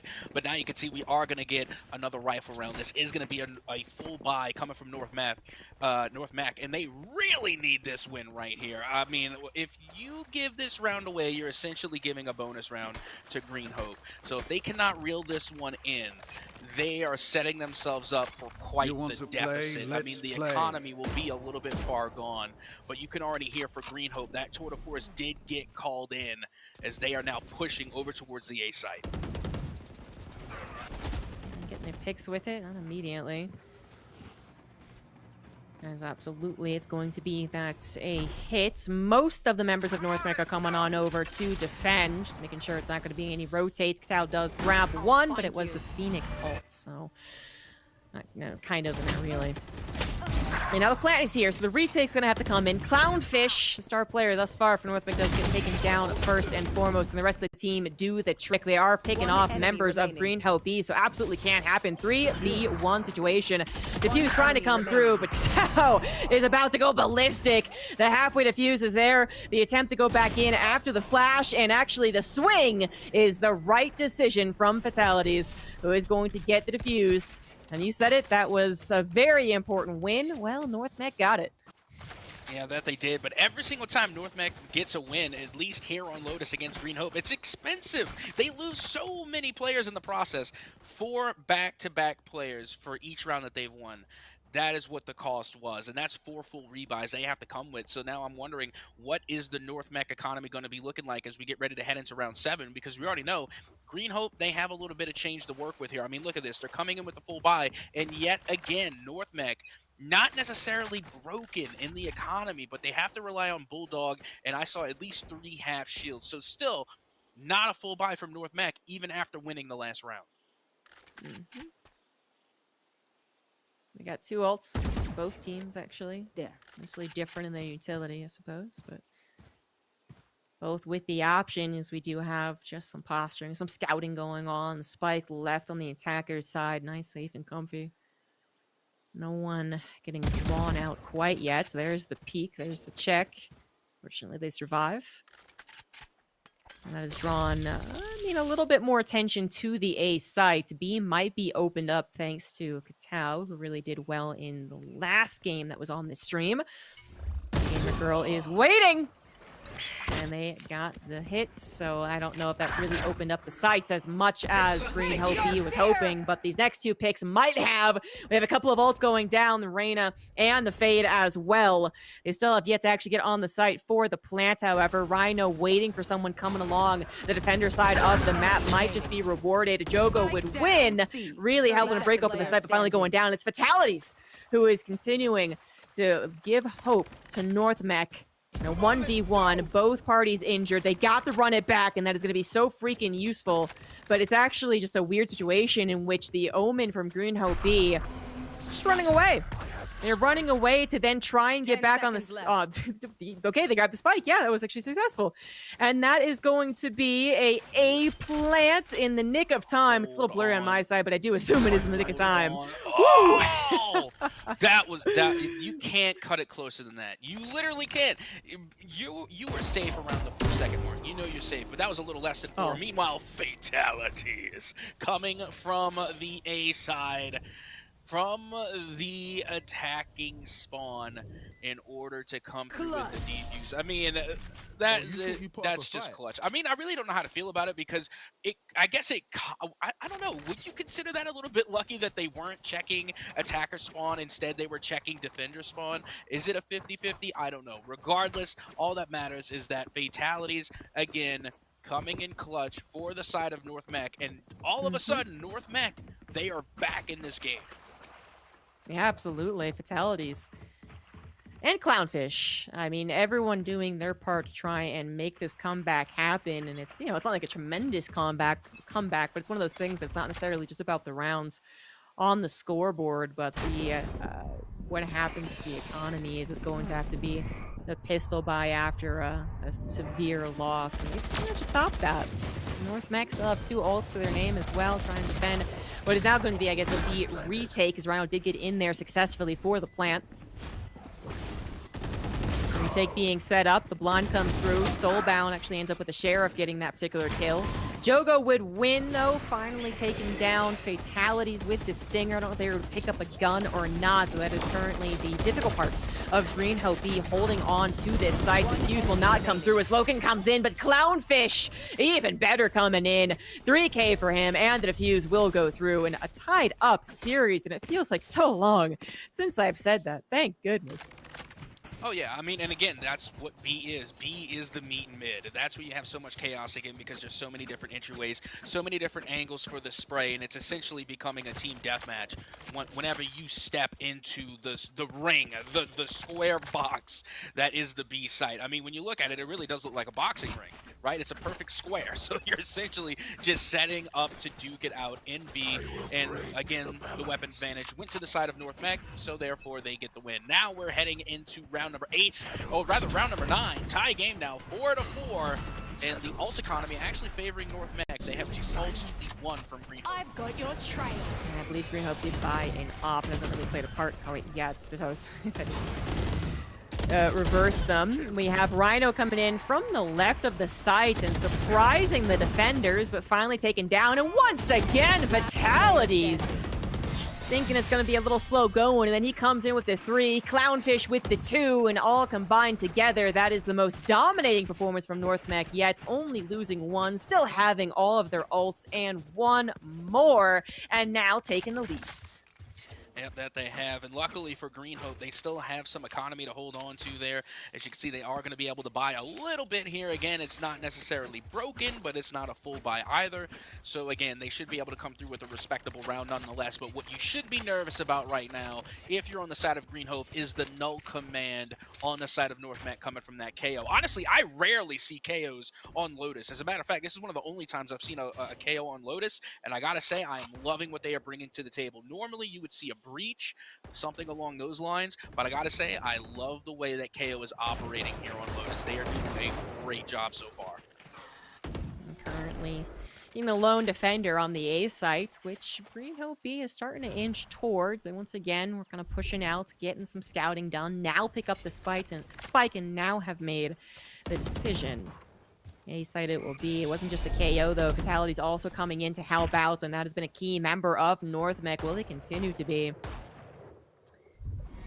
So we have the kind of push in, stop short. There we go. Jogo is the one who can take him down. A 4v4, but all 3 ults still up, ready for North Mech. My ultimate is Not ready. actually going for a retake quite yet because actually Green Hope B has managed to push through to try and hit B, but that push through did not work out whatsoever. Clownfish just stopped that in its tracks, helped out by Gamer Girl as well, and North Mech seemed to have found their rhythm. Yeah, they definitely have, and now once again they're going to be forcing Green Hope into an eco round, so this should give them yet another round win. Again, we've seen Thrifties happen, but with the way North Mech is playing right now, especially with the ult economy, I just don't see a Thrifty round happening. Still definitely doable, but again, I've been having a lot of fun watching Clownfish operate with the chamber, and that's to say the same for K2 as well, or Kato. You know, the way that they've been operating with the chamber, they are just so fun to watch on Lotus, and again, it's one of the few maps where chamber is still viable. So again, I'm really having fun with this matchup. This is a good one to end on, if I say so. I mean, if I do say so myself. That's a good one to start with, as Obey grabs Clownfish with the Sheriff, so a very important pick right there. They're going to open up the wall as well, the door into the B site, where we do have a couple of members of North Mech, well, at least one, sorry, prepared to defend. I don't think they're going to be able to stay for very long, and in fact, they are taken down by Katao. Another important pick here for Green Hope to maybe make this Thrifty work out, but finally Soulbound gets on the kill feed. 3K for them, and Fatality's coming in as well for one. Quickly turns this into, well, a 2v1. Green Hope B are managing to get some picks when you do not expect it, but can they get two more? No, they do not. No idea that Fatality's coming on the left side of that smoke, so North Mech will increase their lead to 7-4. Yep, and here we go. This is going to be a last chance opportunity for Green Hope B to try and salvage an 7-5 split at the half, which would be ideal. That's going to be your best case scenario, because again, one of my many spicy takes about Lotus is that it is an attacker-sided map, and I will stand by that. I think Lotus is an attacker, and when you look at the win percentages, not just from, you know, me casting and analyzing Valorant, you know, different collegiate matches, you know, pro matches, high school matches, it seems that Lotus for the win percentage often aligns with the attacker side.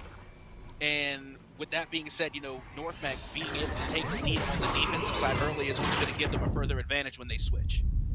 The KO ult does come out, but it seems like the stand could not be made at the site. The plant will happen. Clownfish finally comes in as well to pick off one. It is a 4v, well, 3, because the KO is about to be defunct, but yeah, more sniper rifles, or more ops, more chamber ults, making some work. 2v3 actually now, with the spike taken down.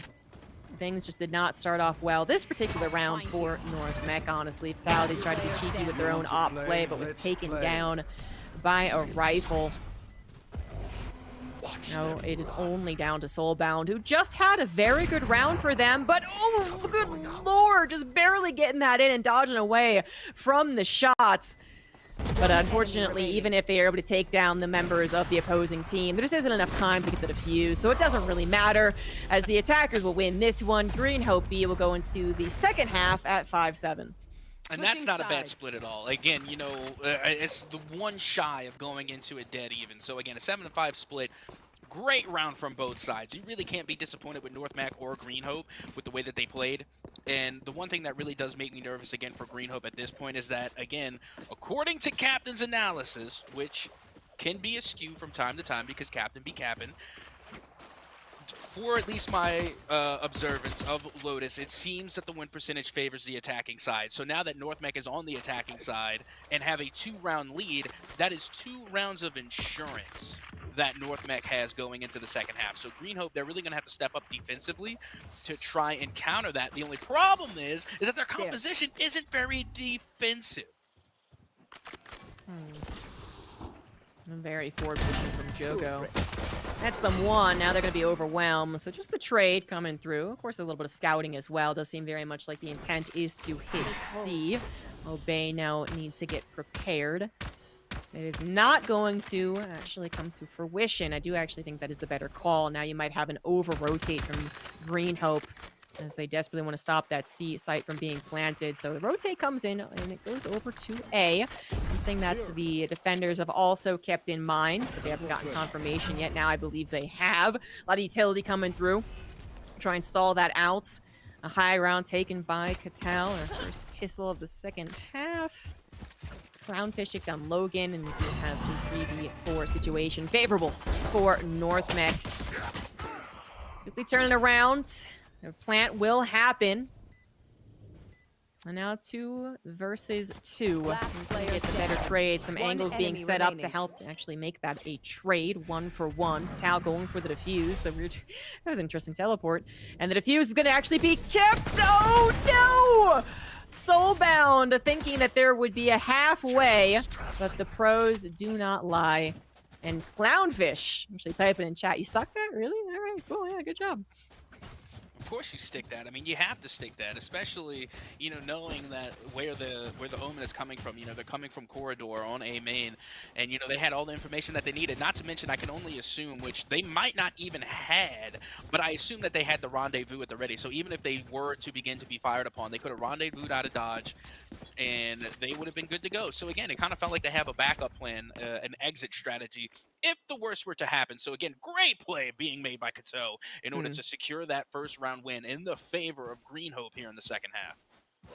And they're really too bad about the Omen, too. Who wanted to teleport to, you know, safely not take that angle that could have been gotten if the swing was off the spike. And that just was extra couple of seconds, right? That might have resulted otherwise in him starting to get the shots off and starting to force that rendezvous. And, well, things maybe it could have gone differently.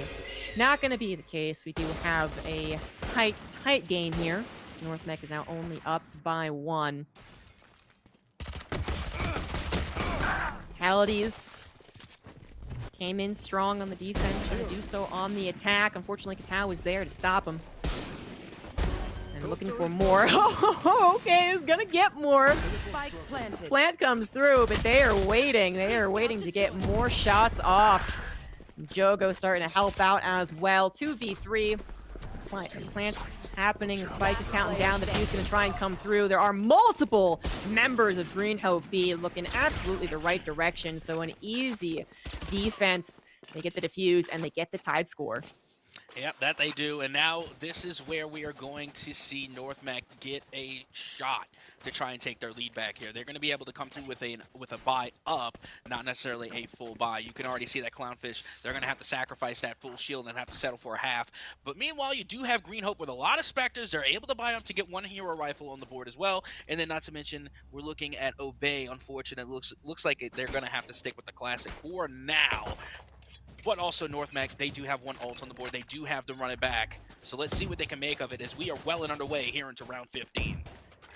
They actually have an open entry onto the B sites. They're shooting around, you know, looking at all the spots that people could be hiding, especially with inferior guns, hoping to catch one of these short angles. But there's actually no one there. Their cautious approach, weirdly enough, I mean, not necessary, I guess. Like, I mean, it is good to be cautious, and they might still exit onto the B site. Now it's been so long that I wonder if even North Mech... Yeah, okay, we'll go for it. I was wondering if Green Hope is going to be a little tripped up. The run it back is not going to get really much information. I guess the wall being Spike still planted. up, I suppose. But a 5v5. The spike is planted. Green Hope B coming in with the retake. Stinger in the hand of Jogo and try and make something work, and it absolutely does. Take down Clownfish. That is an important first pick. The wall is up, obscuring some of this battle. Some of the pistols actually doing good stuff here, but G333 turn in the favor. And speaking of 3, it is a 3v3. An aggressive Rhino tries to catch them off guard and does force them to reload, which Jogo will take advantage of, pick up that better gun. A 2v2, but the spike has already gone down so much. I do believe that if they can't get the defuse right here, and they will not, the spike diffuser is killed by Soulbound. That will result in the win for North Mech. It is a sacrifice on the side of Soulbound, whereas Jogo is able to save that Vandal, I believe, but still, round 1 by North Mech. Yep, and a very pricey win at that. Again, that's not even 4 rebuys, that's full rebuy, because every single player from North Mech had been eliminated, and unfortunately, you know, Soulbound, they just couldn't teleport away from the danger, from the blast zone. So now the purchasing power is actually going to go the way of Green Hope, even after losing the previous round. They still did a phenomenal job doing as much damage as possible to Green Hope and making them really earn that last round. So now as we get ready to head into round 16, Green Hope have the advantage. A little bit of a ally blind right there, but no.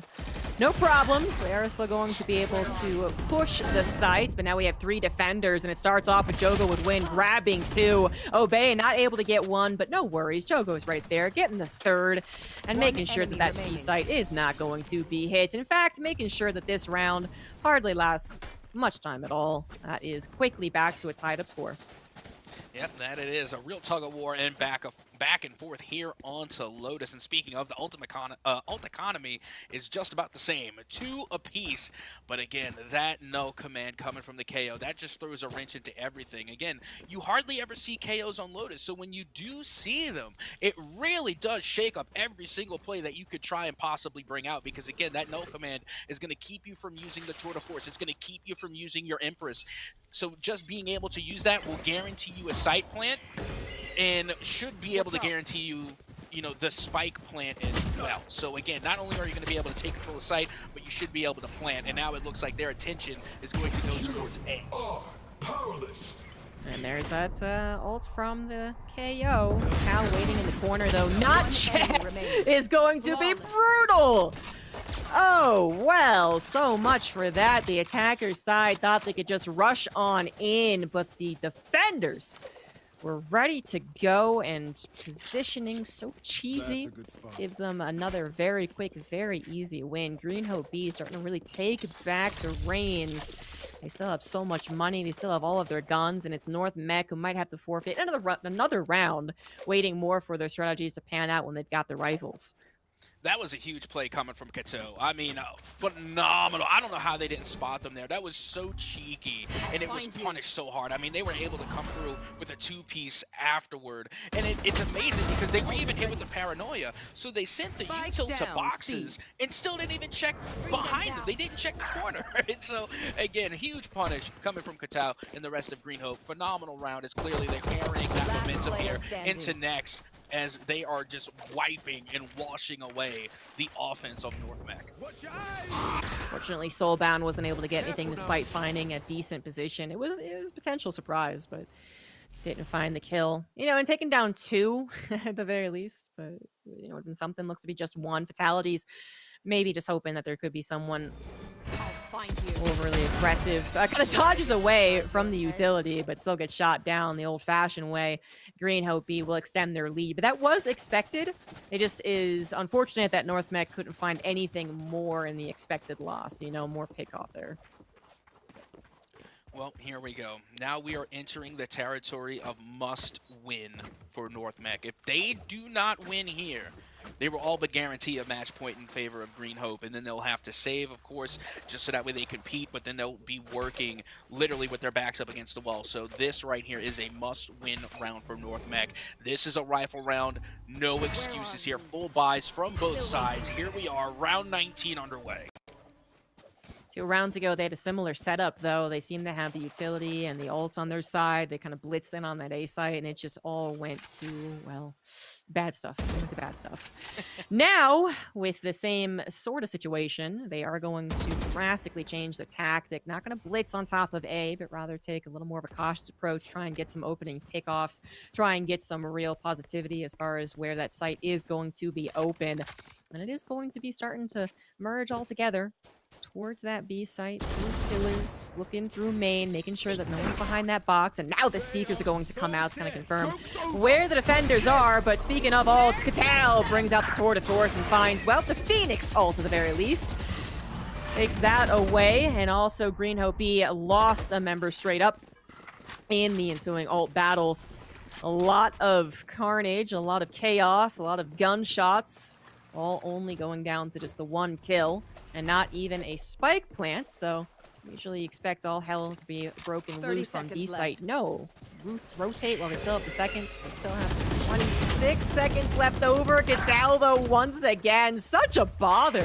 This guy, such a thorn in the side. The Chambers, really, highlights of this match. North Mech on the attack, have 14 seconds to go. They got to get the spike planted, and that is now really looking suspicious as Logan with the 4K stops them in their tracks. North Mech, that was the must-win that you were talking about, and now they are in such a difficult position.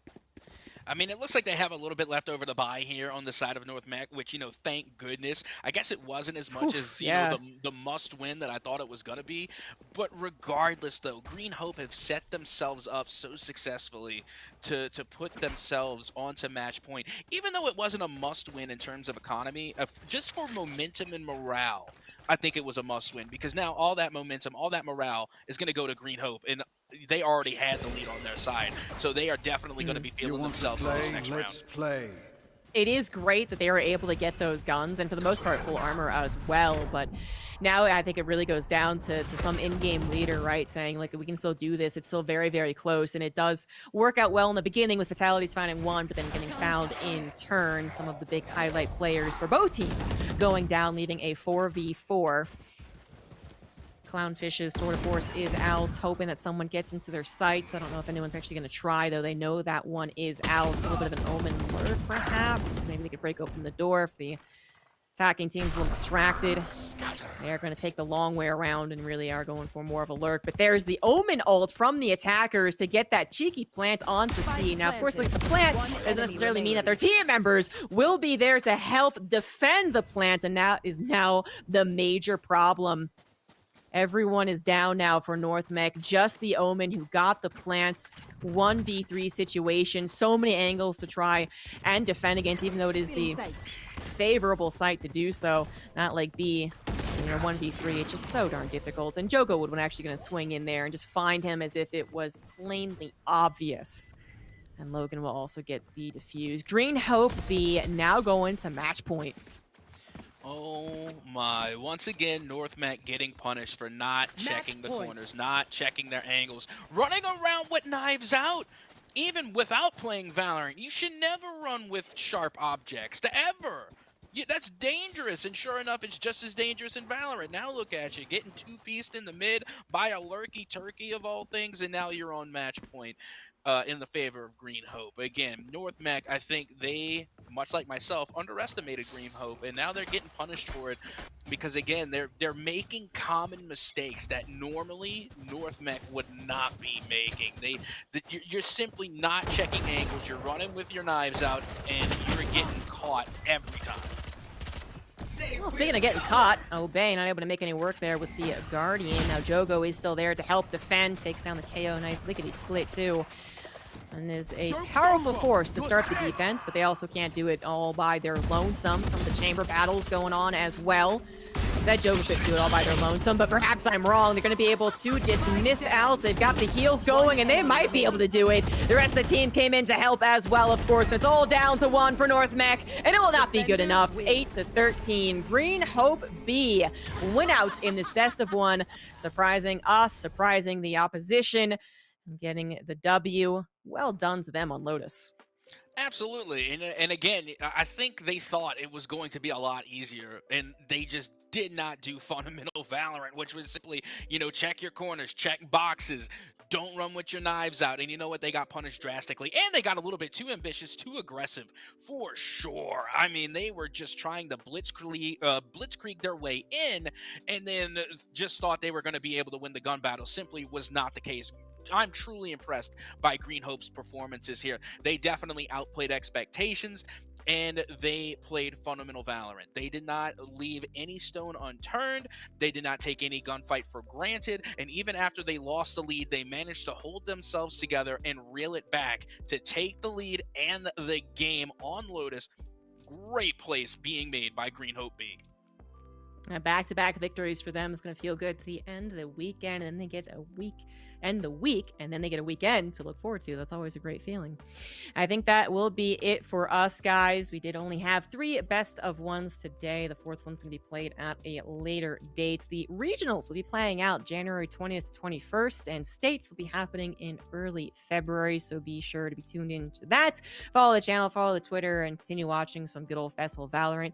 Thank you very much, Captain Atsoka, for helping me cast these great games of Valorant. Thank you to VESL for putting the production on, and the behind-the-scenes people who do so much work without being thanked. I just want to give a big shout out, especially to Pizza Time, producer in our ear, giving us the intel when necessary too. And Reed So Sloth. thank you, everyone.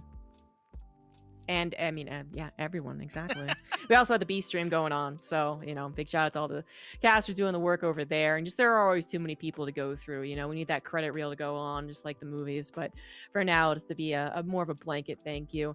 And to you guys as well for watching. So that's it for us. Hope you had a wonderful time these 5 days, these 20 best of ones, or 19 best of ones, sorry. And we hope to see you in the future for more VESL, whether it's Valorant or Rocket League, or whatever else they're putting on. I hope you all come back for it. So thanks again. Have a wonderful rest of your day. Have a great weekend, and we will see you at a later date. Bye bye.